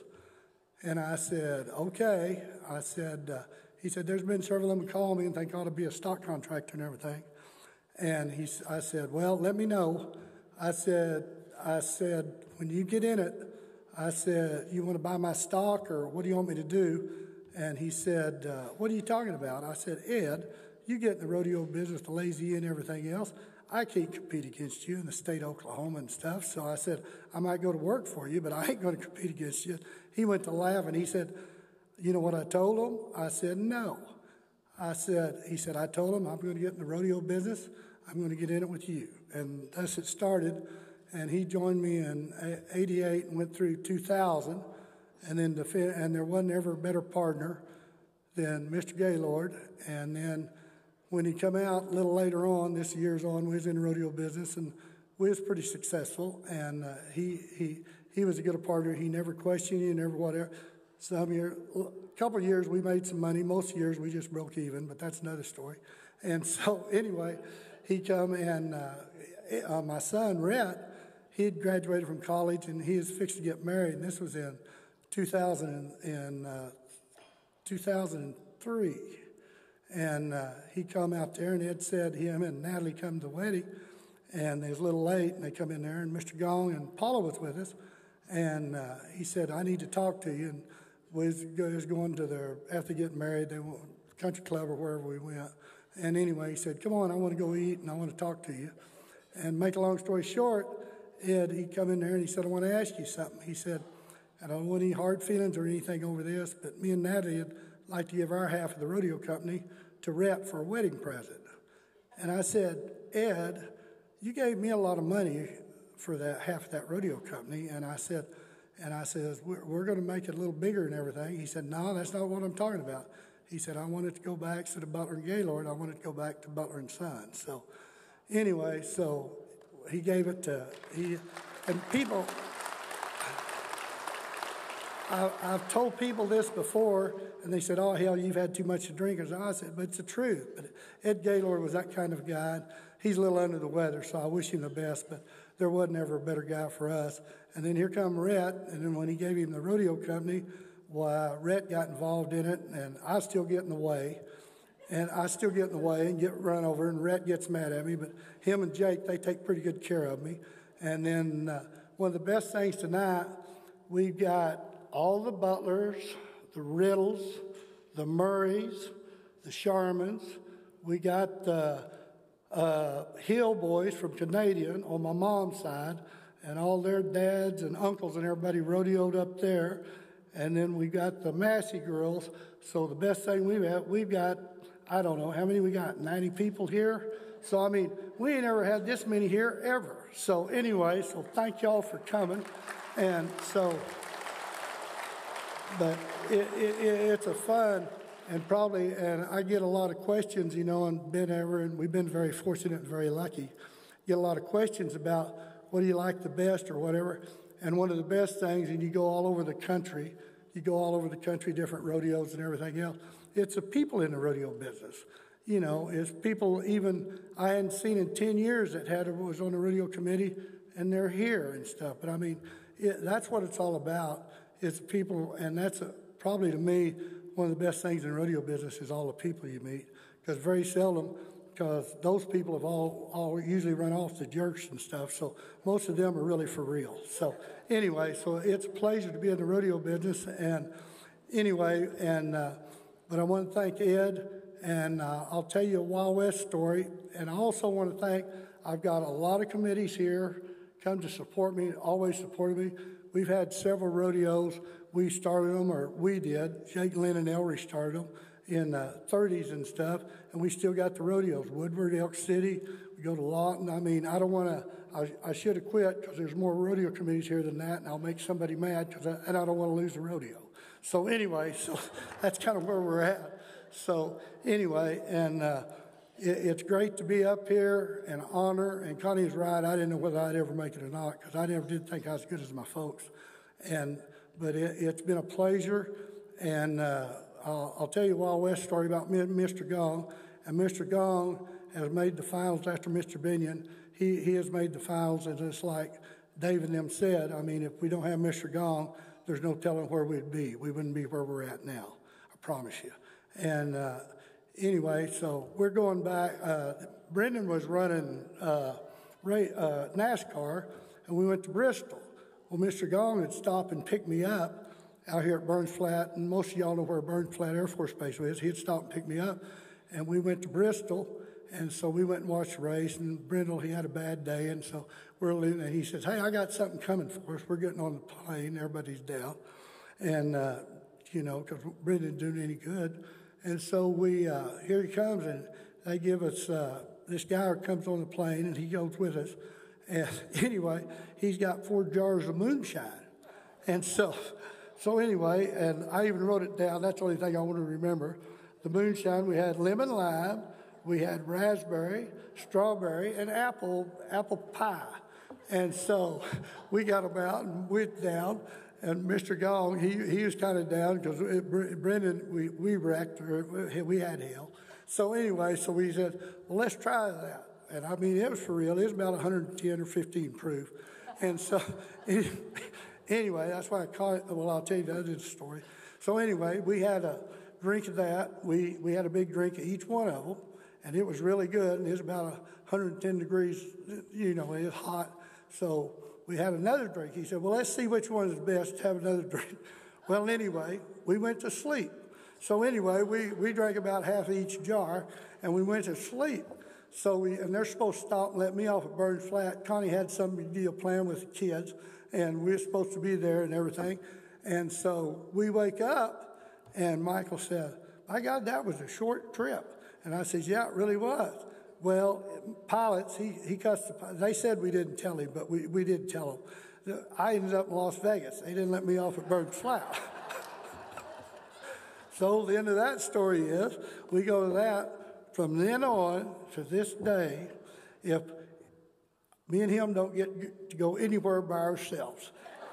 If I go to Las Vegas, Connie calls Paula, are you going to be there? Yeah, I'm going to be here. If he comes back here, you going to be there, Connie? Yeah, we're going to be there. So, true story, we don't get to go anywhere by ourselves anymore, unless one of the girls are there. So, thank y'all for putting up with me, and it's a fun to be part of it. Now, I promise you.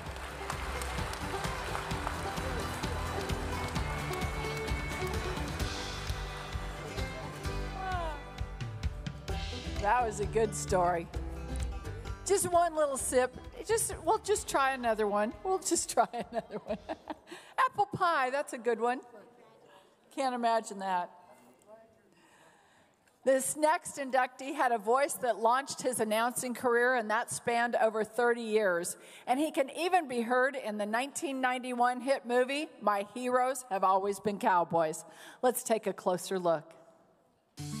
Don Inslee was born August 1st, 1948 in Drasco, Arkansas, and began riding bulls at age 15. Wanting him to learn to do it right, Inslee's father enrolled him in Jim Shoulder's bull riding school, and the results paid off. Inslee soon qualified for the National High School Finals Rodeo, becoming a reserve world champion his senior year. After working as a radio disc jockey, Inslee decided he wanted to become a PRCA announcer. So, in 1976, he went to the PRCA convention where he met past Rodeo Historical Society president John McBeth, who hired him to announce the Burden, Kansas Rodeo. Soon after, Harry Vold hired Inslee to announce in Garden City, Kansas. Inslee would go on to announce Steiner rodeos from 1977 through 1983. Inslee was announcing the American Royal Rodeo when Chuck Sylvester hired him for the Denver National Western. Inslee announced the last NFR in Oklahoma City in 1984, then went with Clem McSpadden to Las Vegas to put on the PRCA banquet. In the mid-1980s, the Houston Livestock Show and Rodeo hired Inslee to put together contract acts to be televised, which he did until 1995. He also produced special events for the NFR. Inslee passed away on January 16, 2019. To accept Don Inslee's medallion, please welcome his son and a great cowboy himself, Tim Inslee.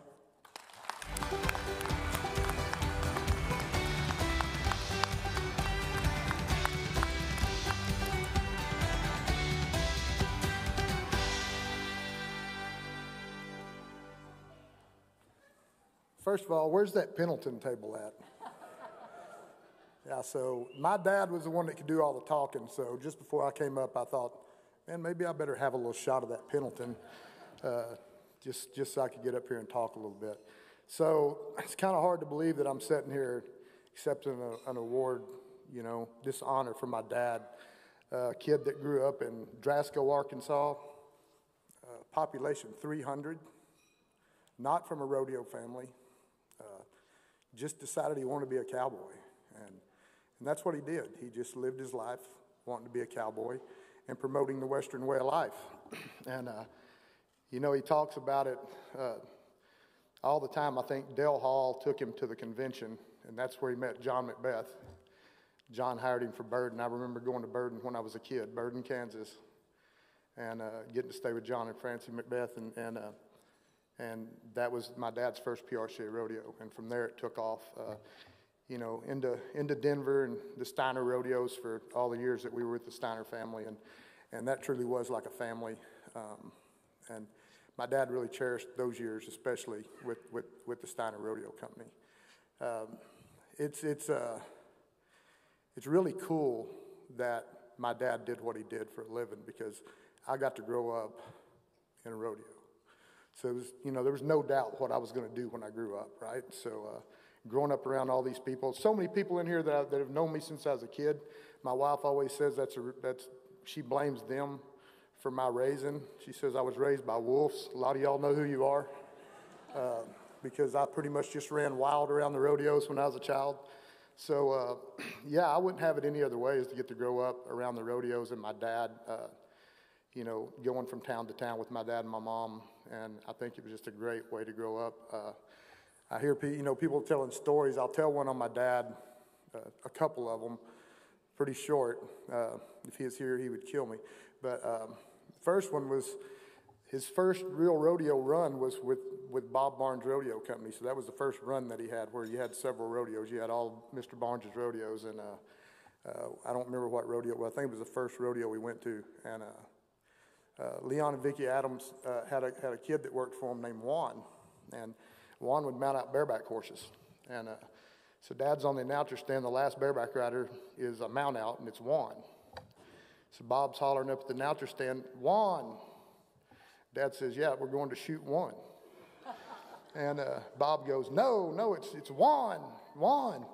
And Dad said, "Yeah, shoot one. We don't know who the cowboy is, but we're going to shoot one." And Bob's going, "No, Don, it's Juan. And finally they just turned the horse out. Dad was pretty sure he was going to get fired after that first perf, because Bob was having a fit down there. Anybody that knows Bob knows you get a little aggravated. But after that, you know, that run, my dad always said, some of those places I remember pulling into as a kid with my dad and mom, especially, you know, that first year, you'd pull into some of those places up there, and there would just be a wheat field when you'd pull in, and they'd go in and just plow up the wheat field and put up a rodeo arena. And, you know, Bob Barnes would have a one-day rodeo right there that night, and then we'd leave and go somewhere else. And I remember pulling into one place, and I'm like, "We're having a rodeo here? This is a field. This is a wheat field." And we had a rodeo that night, and it was full. And then you go from that to into the Steiner days, and then to Denver. And I don't know if a lot of you may not know, at Denver, the announcer's in a little square box by itself, up in the middle of the crowd. So you're just up in the middle of the crowd. You can't do anything. There's no secretaries by you, anything. There's a phone that you answered to get the scores. So 28 performances at Denver, and it was freezing cold outside. My dad had pretty much lost his voice by performance 19. So he was drinking aloe vera juice, like gallons of it, aloe vera juice. My mom may kill me for telling this story. Sorry, Mom. So sitting up there in that booth in the middle of the crowd, you can't leave. And drinking that aloe vera juice for, the whole perf, you can probably guess what was going on. So I think probably somewhere about the bulldog, and he decided he needed to go pee, but he couldn't, because he can't leave.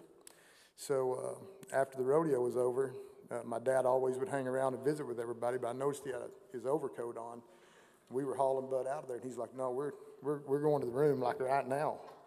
And I'm like, why? I was like 12. I wanted to hang out. And I'm like, why? And he goes, no, we got to go to the rodeo. We got to go to the room like right now. And we got in the car. And my mom was like, what happened? He said, I had to go. I said, I had to pee so bad. He said, at some point, I just had to let it go. He said, it wasn't like I could walk off the announcer stand. I had to announce the rodeo. So after it was over with, he just put his trench coat on, and out the door we went. So yeah, it's a huge honor for me to be able to be here and accept this for my dad and for my family, for my mom.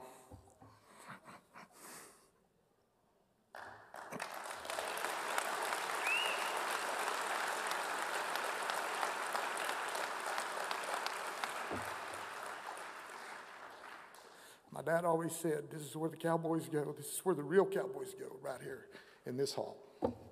He said, this is where the greatest cowboys in the world are, right here. And I just want to thank you guys for honoring my dad.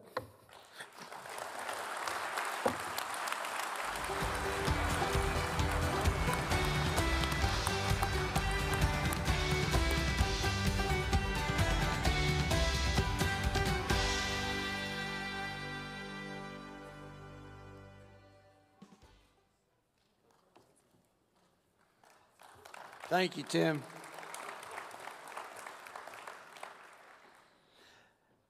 At the age of 11, our next inductee took the barrel racing world by storm in the 1950s.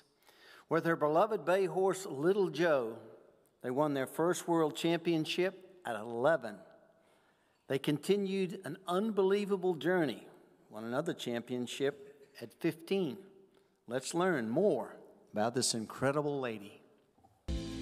Born January 23, 1939 in Brownwood, Texas, LaTon Sewalt Enright entered her first rodeo when she was just 9 years old. But it wasn't long before she and her horse Little Joe were recognized as a potent barrel racing duo. Just 2 short years after entering her first rodeo, Sewalt Enright won the 1950 Barrel Racing World Championship at age 11. At the time, the youngest barrel racing champion ever crowned. Aboard Little Joe, Sewalt Enright claimed her second world championship in 1954 at age 15. During one particular hot winning streak, Sewalt Enright and Little Joe won all rounds and averages in 8 rodeos straight for a total earnings of $3,997. LaTon, though, wasn't the only Sewalt who made winning a habit. Older brother Ronnie qualified for the NFR 16 times in calf roping, and Dad Royce, who also roped and hazed atop Little Joe, was the 1946 calf roping world champion. Both are previous Rodeo Hall of Fame inductees.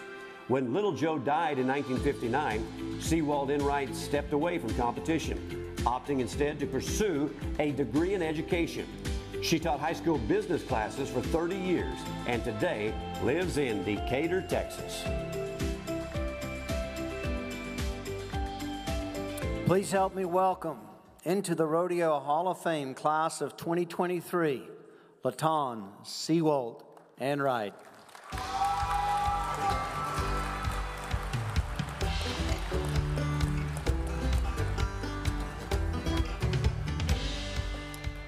Oh, you can't see anything up here. Thank you. I want to thank everybody who voted for me. And I want to thank all of my family who came with me. They're back there, wave. I had a short career, but I've had 2 different careers. In rodeo business, I didn't rodeo all the time. Of course, they didn't have barrel races and all the rodeos back then. We would mainly rodeo in the summertime, or I would. And we would get in the car. We had a car and 2-horse trailer that we rodeoed in. No air conditioning, no cell phones, no iPads. All we had were comic books and paperbacks, but we had lots of fun. We entered mainly the rodeos that Daddy wanted to go to because that's how we made our living. And they didn't have barrel races at all of them. So we went to the rodeos Daddy wanted to enter, and if they had a barrel race, then I entered it. And like he said, Little Joe was wonderful. We duly won all go-arounds and the average, and all the ones that I entered. And after it was about 10 years, and I was getting close to graduating from high school, and I planned to go to college, and he died in 1959. I graduated in 57, and I'm half Okie because I graduated from Afton, Oklahoma. That's where I went to school. And I entered Oklahoma State University for my first semester, and that was the first year they changed it from Oklahoma A&M to Oklahoma State. We were the first freshman class, and I enjoyed that. I ended up graduating at Texas Woman's University with a BS and an MA, and I taught for 35 years at Pascal High School in Fort Worth, Texas, the only school I taught at.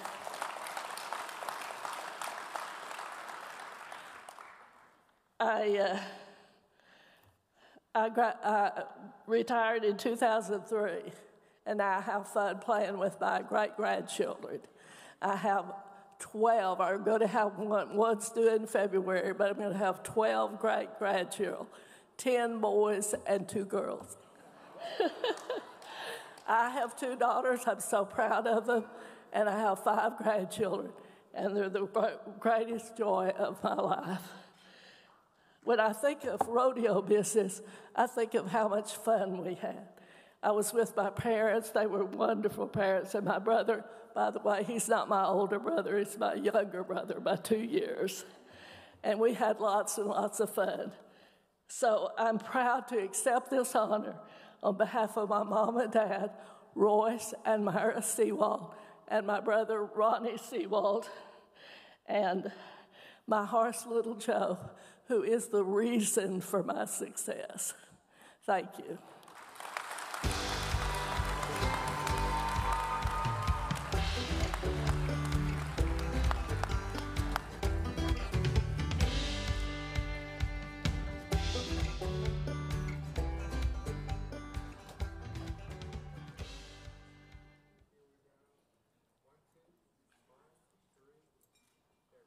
Congratulations again. This next cowboy had an eye for horses that not only landed him a lifelong career in the equine industry, but a partner for life as well. Let's take a closer look. Raymond R.E. Josie was born October 8, 1930, and raised near Post, Texas, where as a child he learned to rope by practicing on goats and calves. Josie began roping in amateur rodeos until he began to win consistently. Then, in 1950, he joined the Rodeo Cowboys Association.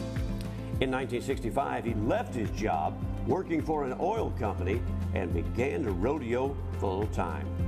Josie won the AQHA calf roping in 1970, 72, and 1974, and he qualified for the Texas Circuit Finals rodeo several times as well. At a barrel race in Hillsboro, Texas, Josie met Martha Arthur and her horse, C.B. Reed.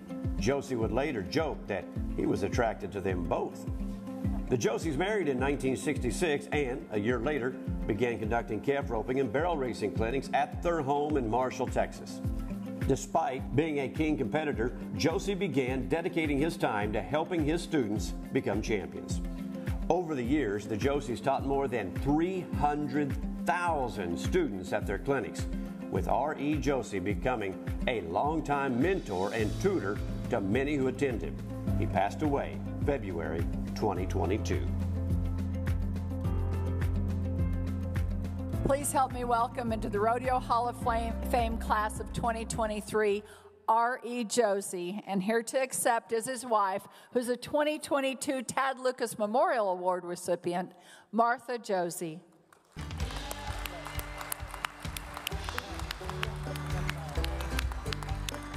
Dave says she's coming to the left barrel first.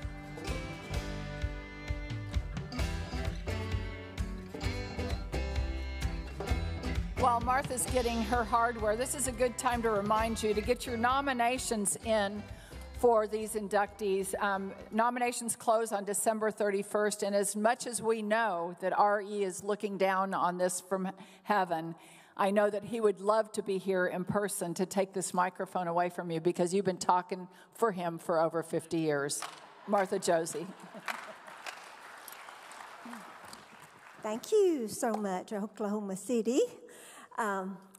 It's a little bit harder accepting for R.E. than it is myself sometimes. But, you know, Oklahoma City is such a favorite place of his. You know, he won so many AQHA World Champions here, and he loved this rodeo. And is this not the best weekend of the world, y'all? How about this? This is such a good weekend.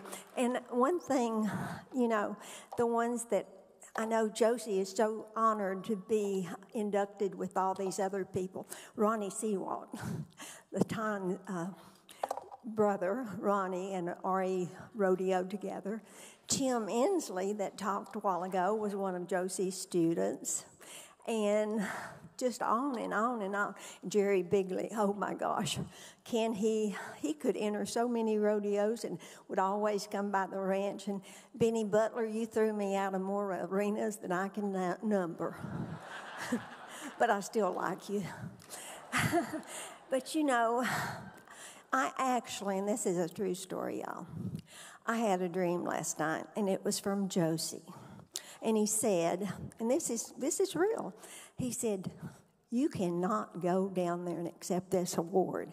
You've got a clinic, you've got 80 students this weekend, they're from 10 different states, and you just can't go. I would rather have Kincaid Henry. Y'all know who he is? He's going to be a world champion someday real soon. Making the NFR again this year, won a lot. And y'all saw him at the NFR last year. Kincaid started roping with R.E. when he was 5 years old. So I think that's the best thing about Josie and why so many people loved him. He was such a mentor, and he loved his students. He loved roping. But he loved when his students would call him, and it didn't matter if it was in the middle of the night or whatever, and he was always so good. One night, we had just come in from riding horses all day long. He would make me ride. But anyway, we came in, and the first thing, when finally we got to eat that night, we had company, and it was late, and I was give out, and he came in, he said, Martha, there's 2 little bitty girls out there and they want you to come and help them. I said, I ain't going to go help them. They can come to a clinic. And he said, well, if you're not going to go help them, you go tell them. That's the way he was. He was always wanting to help everybody. But anyway, to make a long story short, I went out there and this little girl said, are you Martha Josie? And I said, yeah, honey, what do you want? And I go in the house, and Josie said, yep, that's what you're supposed to do.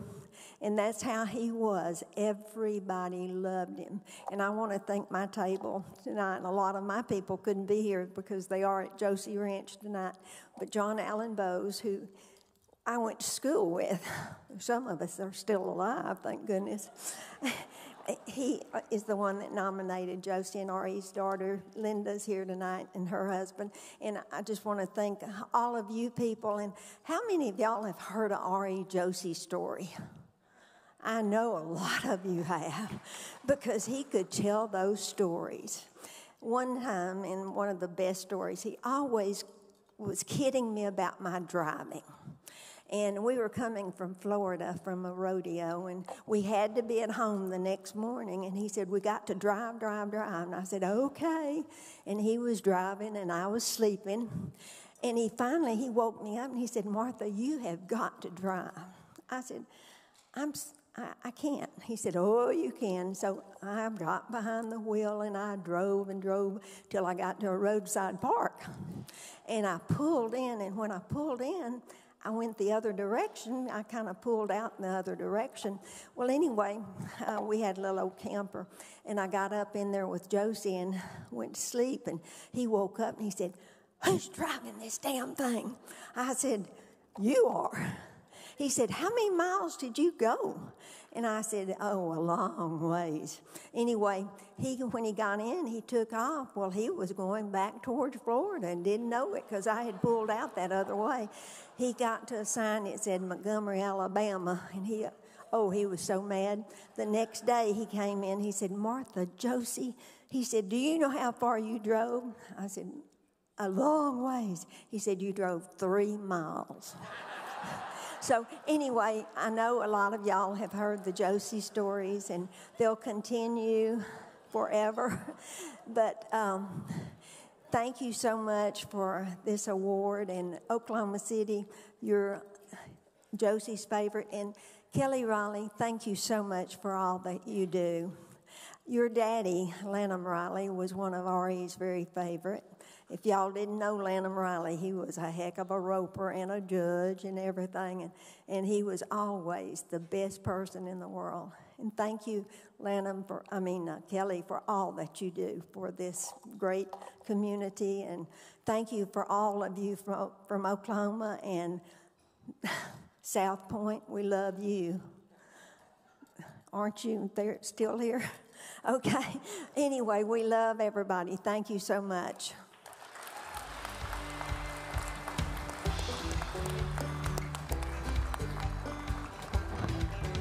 Again, you can go to the National Cowboy Museum website and check on the RHS tab, and it'll take you to the page to fill out a form, a nomination form. Nominations are due by December 31st, as I mentioned. And so when you see people and you hear these stories like Don Inslee and R.E. Josie, and I know that being here in person would have meant so much to them, so important to get those nominations in, right? Indeed. Before we start about the next inductee, I do also want to say one quick thanks. That great voice that you hear on every inductee is none other than the great Justin McKee with the Cowboy Channel.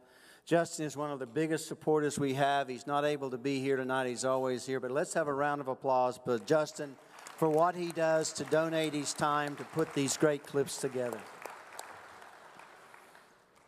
Well, our next inductee went from riding milk cows with his brother to riding bulls and bucking horses. That led to an 8-time trip to the NFR. He's an 8-time NFR qualifier. Let's watch.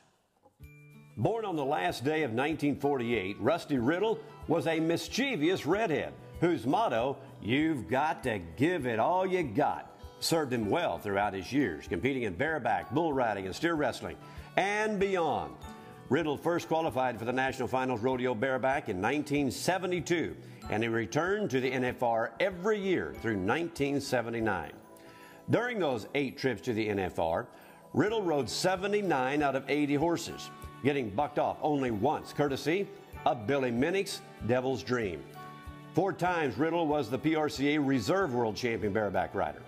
He also won Houston twice, Fort Worth 3 times, Cheyenne once, and in 1978, he was the Lone Star Circuit bareback riding champion. Riddle was the PRCA spokesman for bareback riders from 1974 through 1978, a Lone Star Circuit board member in the late 1970s, and in 1975, he was the Winston Rodeo Awards leader. Though a broken leg ended Riddle's days of competing, he became a reserve judge for the PRCA from 1981 through 2005. Altogether, Riddle spent 33 years in the rodeo arena, inducted into the Texas Rodeo Cowboy Hall of Fame in 2009, and today, Riddle ranches near Vernon, Texas. Please help me welcome into the 2023 Rodeo Hall of Fame another inductee, Rusty Riddle.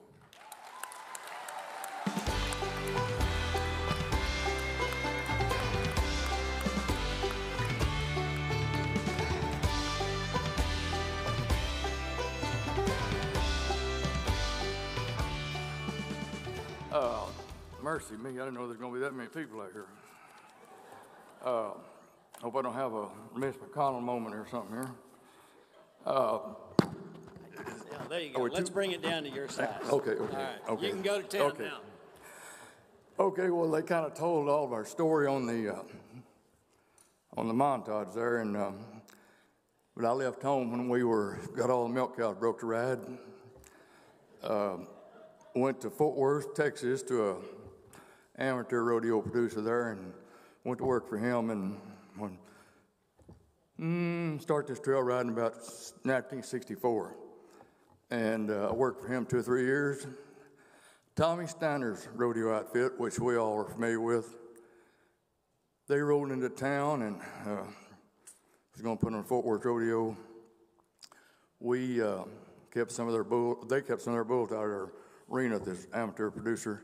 I went to work for them, and they liked what I did, and asked me if I could drive a truck. I said, "Yeah, I can drive a truck." And they said, "Okay. Monday morning, take a load of these bulls to Jackson, Mississippi." Well, I'd never been out of the state of Texas. And they didn't have a GPS or a telephone, I took a load of bulls to Jackson, Mississippi, and came back, and all in one piece, and everything worked. So I had a job. So later on that year, I got a permit, and mounted out stock. Mounting out deal back in them days was $5. And that was a lot of money back then, sometimes if you need $5. And that went on for 2 years, and finally the Steiners, I could just say nothing but good things about them. They helped me a whole lot. Bobby even rode in the truck with me, I think, just to get away from Tommy and Beverly. But we went, a lot of rodeos together, and rodeoed together later on in life when Bobby got to make his bid for the World Championship. And in 1968, which is the first year I had a card, I won rodeo at Lake Charles, Louisiana, $610. And I went and told Tommy, I said, "Well, I want to go on the road, but it's not going to be with this truck. Here's your keys." And I quit working for them and took off rodeoing. I was over in the big time, I didn't place again until Vernon, Texas, and about 5 months later. And that $610 was kind of gone. And anyway, we rocked on, and that was in 70. In 71, it was in 69. In 70, I took off and won Fort Worth that year and got the ball rolling. I thought things was looking way up. And I went to Jackson, Mississippi, and I used to ride bulls some also. And that bull stepped on me and broke 5 ribs right here, punctured a lung, so I was out nearly the rest of that year. So I was, got back going by Odessa. I was up and going. Took off again. I was just doing good in 71. Won Cheyenne. Cheyenne just was going strong. Houston, what I was trying to say, Houston, not Cheyenne. And I went to Angels Camp, California. This was in 71. And there's a big horse bucked me off there. Went to spinning, bucked me off down under and stepped on it, broke my arm right here. And if anybody saw the movie J.W. Coop, that wasn't a stunt man out there. That was me. They hauled out of that arena. And it was all there. So that pretty well ended that year and came back in 72. And 72, I got going strong. And, I kind of didn't rodeo with them, but some of my friends were Clyde Van Voorst and Paul Mayo. And, we were we lived on the rougher side of life a lot of times. And wild side of life, what are you going to call it? And we were going along there pretty good in 72. And that's the year I won Cheyenne and several rodeos and went coming up. Next thing I knew, it was time for the NFR. Well, I was the runner-up the world right there. I went, holy smokes, how did I get here? And Mr. Joe Alexander was in the lead, and he was my menace for the next 4 years. I could not pass that fella. And Joe was the world's champion, and I was the runner-up for 4 years in a row. 1975, we took it down to the last horse at the NFR, and he drew a horse named Little Dan. If anybody would ever know what Little Dan was, he was the one to have. I had one that came from Florida that nobody could even tell me what he did. So Joe, he won it and everything. But I just want to mention this. We was talking about the money going back then versus now. When I went to that first finals in 1972, the day money's paid $610. So, and I won that world that year. Joe was won the most money any single event person ever won, about $33,000. I had won about 29. We both set records for most money won in a year in a single event. So that's how time has affected rodeo. You know what it takes now. I mean, that wouldn't even get in the hunt nowadays. So anyway,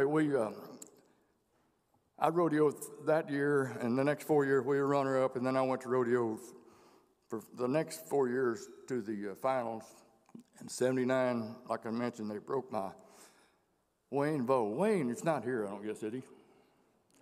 Okay, well, he was a pickup man at the Marriott Center right down the road here. And when they moved the finals out to the Marriott Center here in Oklahoma City.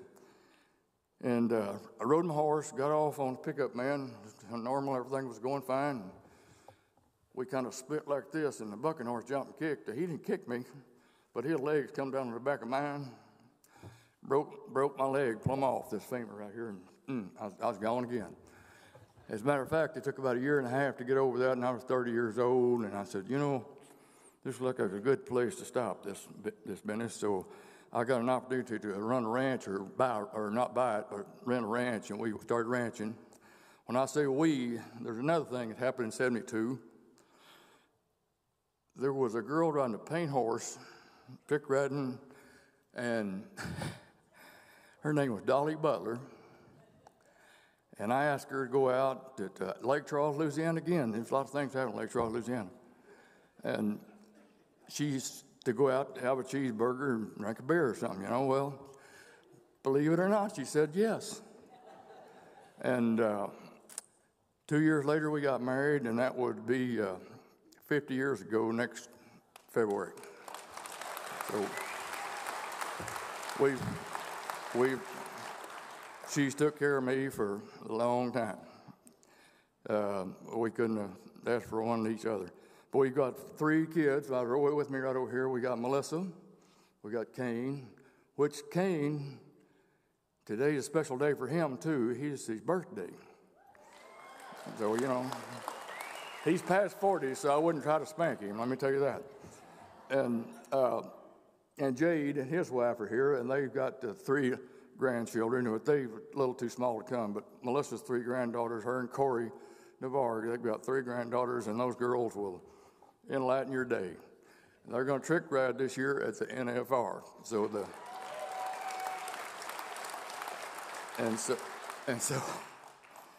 the rodeo legacy goes on.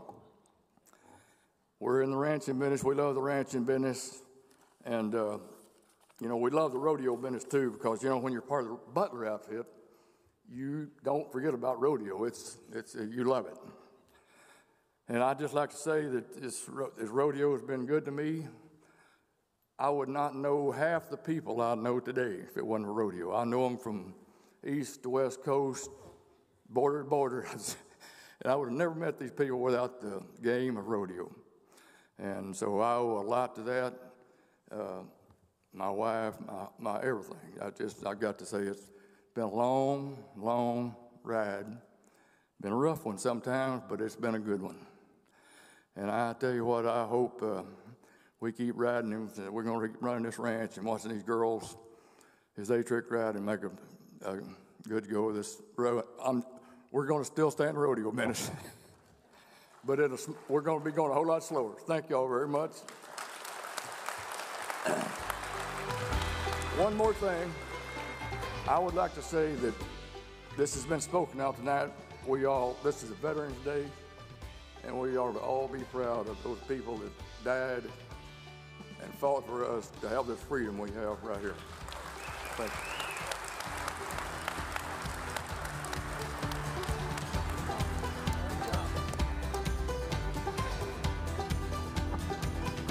I've seen Melissa and those granddaughters trick ride, and they are something to watch. I can't wait to watch them at the NFR. Good choice, NFR.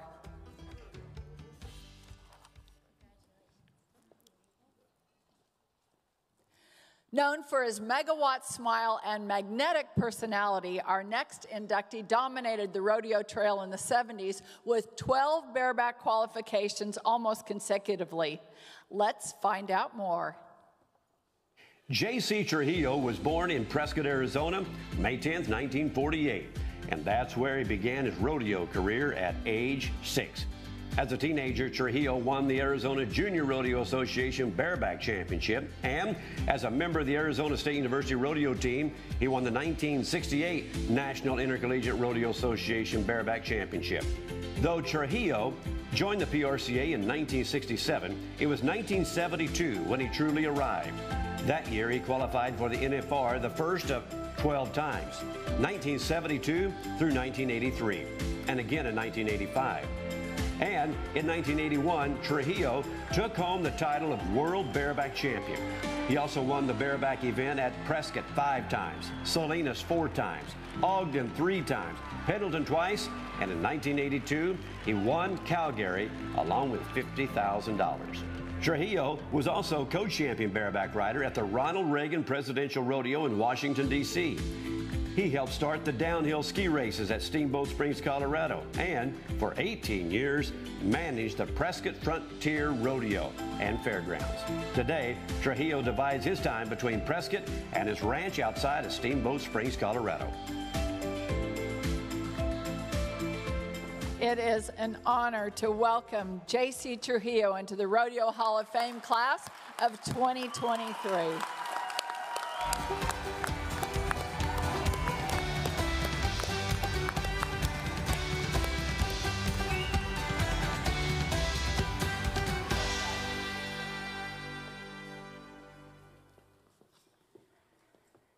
This is a great honor for me to be able to be inducted to this hall with all my heroes and people I read about and wanted to be like all my life. I'm just very thankful. I want to thank Rhonda May and Jack Ward, and of course the Rodeo Historical Society for helping me out with this induction. I'm very honored. I'd like to thank, of course, my family, and that's what really makes this whole honor valuable to me, to have my family here. My brother, my sister, all their families, and of course my 2 daughters, my 2 wonderful daughters, Annie and Sammy, and all their families. I have 7 grandchildren: JC, Jackson, Jordan Magdalena, Strand, Stella Ray. I got a lot of them.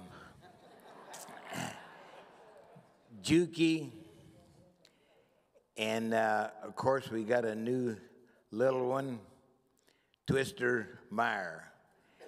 And I'm just, our family is a very close family, and I am just so blessed to have the backing of my family. It was so instrumental in my life to have the mom and dad that I had. They're both gone now, but I know they're looking down here with a smile. My mom and dad were not rich people, but boy, they spent a lot of time, a lot of money buying horses, buying horse trailers, paying entry fees for my brother and I, and sending us to these rodeos. And it would have never been possible, of course, without my mom and dad. I'd like to really thank the Growney family for bringing me my wife, Margot. That's been the blessing of my life.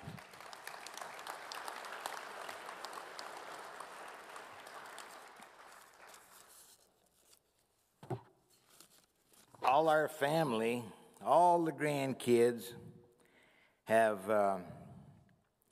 been involved in rodeo in one way or another, and we love cheering them on and being with them. And you know, as my rodeo career started, there was two people in my life that from the first time I rode till the last time I rode at the national finals, that made sure that everything was right for me. When I was young, they would pull my bull ropes. They would pull my bareback riggings, make sure things were right. To this day, both of them always are still checking my rope horse and make sure I saddled him right, and always checking on me and making sure I do the right. That's my brother Frank and my cousin Joe. And they've been really instrumental in my whole rodeo career. And I'll tell you, I've been very blessed and very thankful for that. I was lucky enough when I started rodeoing that I got in the car with 4 cowboys that were unbelievable. Scotty Platts, T.J. Walters, Jack Ward. And we all had a great time. And you know, Rusty Riddle was right in the back seat a lot of times with us. And he was probably, by no doubt, one of the greatest bareback riders that ever lived that never won a world's championship.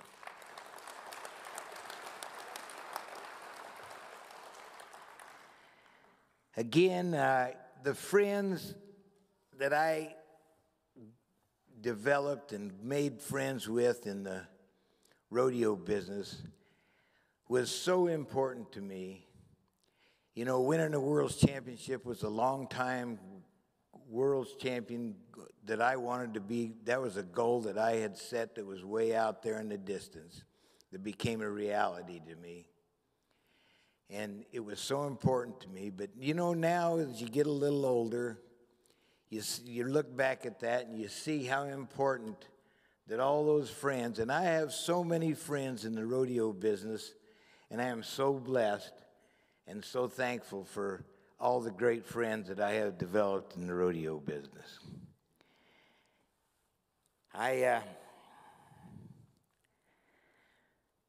You know, when Kelly Riley called and told me that I was going to be inducted into this hall, Margot and I were in town in Steamboat, and by golly, I just couldn't believe it. We were both crying with joy. Friends of it that I have got are just been, like I said, it's just been, one of the main things that you develop in this rodeo business is the friendship you have. Guys like David Allen, I could never replace his friendship. When I was going for the world's title, he knew more about what I had won than I did. And friends like that, I'm very thankful. But so I've been blessed, and I'll tell you what, I'm a very blessed and thankful cowboy, and I'd like to thank you all for being here. Thank you.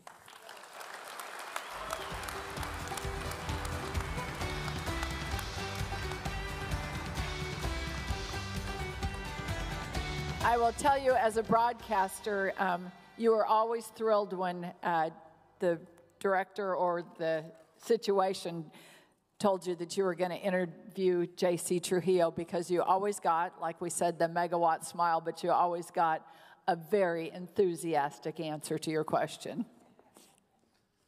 I'd have lost a fortune if I'd have realized there'd only been one by golly in that speech.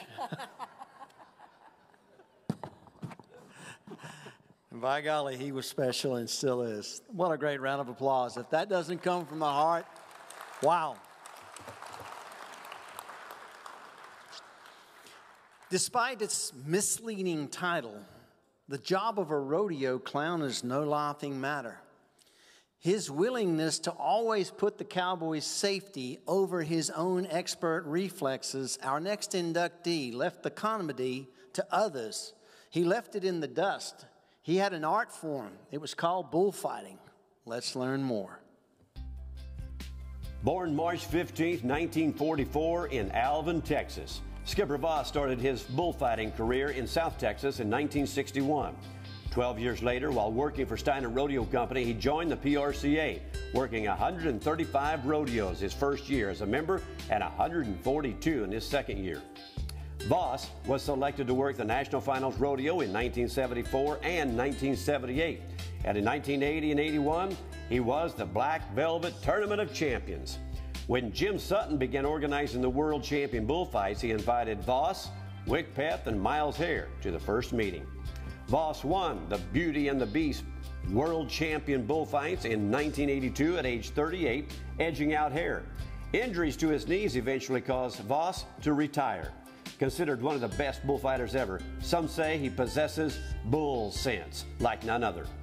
Voss was inducted into the Texas Rodeo Cowboy Hall of Fame in 2006, the Central Texas Cowboy Hall of Fame, and the Bull Riding Hall of Fame in 2015. And he received the South Central Texas Rodeo Ring of Honor in 2017. Today, he lives in Waco, Texas. Please welcome our final 2023 Rodeo Hall of Fame inductee, Skipper Voss. Skipper is also being accompanied by RHS incoming president, Mr. Rob Smets. Skipper, Rob.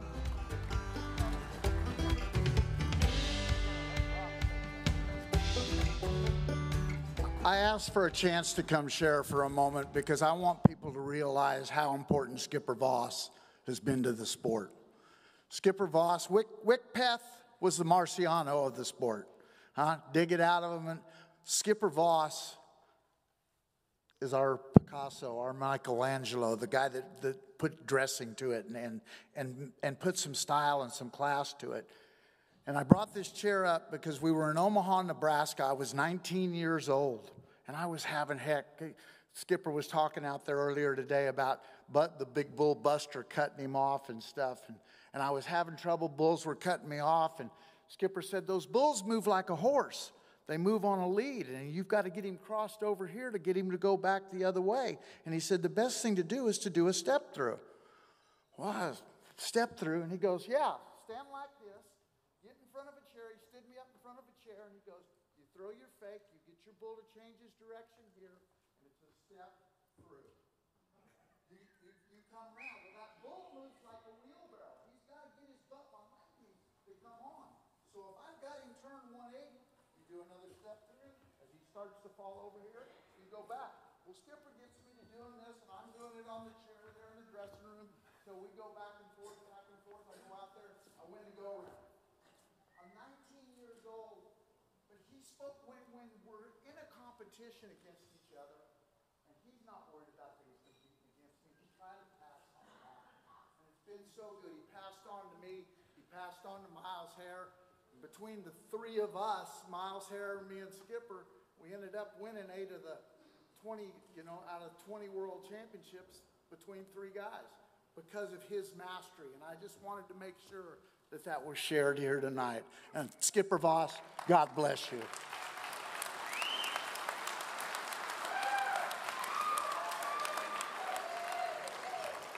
Gosh.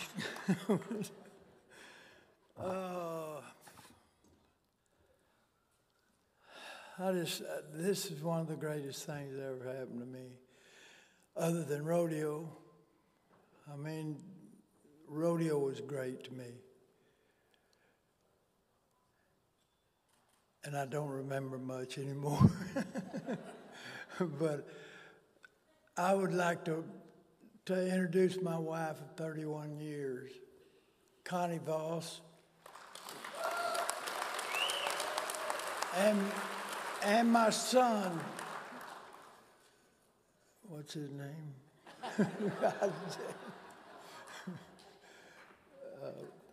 Randy Wagon. Casey, yeah. Well, I get nervous. I can't talk. I don't even know why I'm up here, but I mean, there's nobody ever accused me of being funny.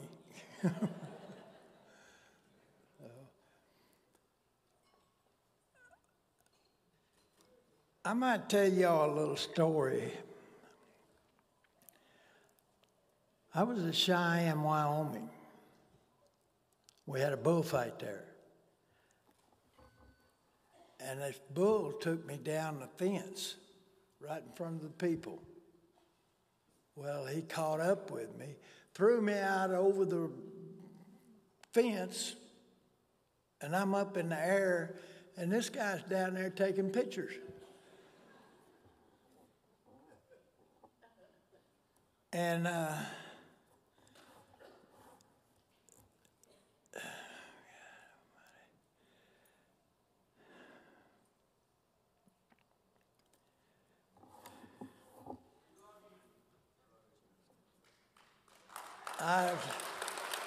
I'm sorry.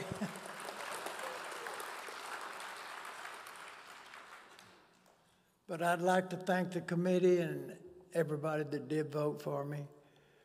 I didn't think there was that many people that even knew me.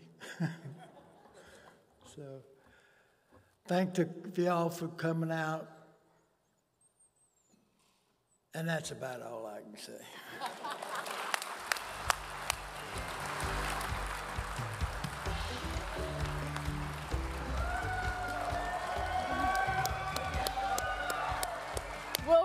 We'll remind you that you were inducted for your bullfighting ability, not your speaking ability, right?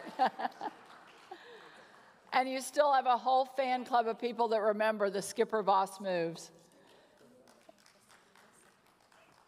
One more time, a round of applause.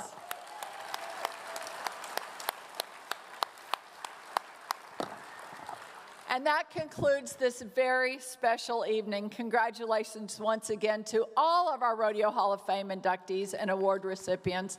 And of course, thank you again to our sponsors and the auction item donors and the buyers.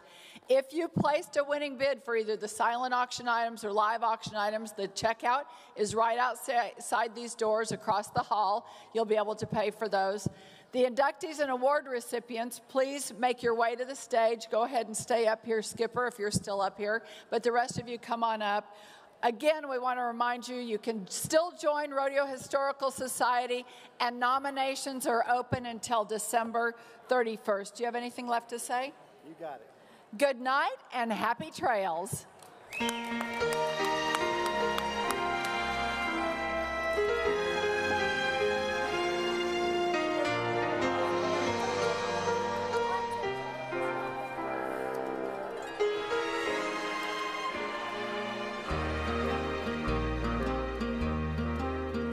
Happy trails to you until we meet again. Happy trails to you. Keep smiling until then. Who cares about the clouds if we're together? Just sing a song and bring the sunny weather. Happy trails to you till we meet again. Some trails are happy ones, Others are blue. It's the way you ride the trail that counts.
Happy trails to you until we meet again. Happy trails to you. Keep smiling until then. Who cares about the clouds if we're together? Just sing a song and bring the sunny weather. Happy trails to you till we meet again. Happy trails.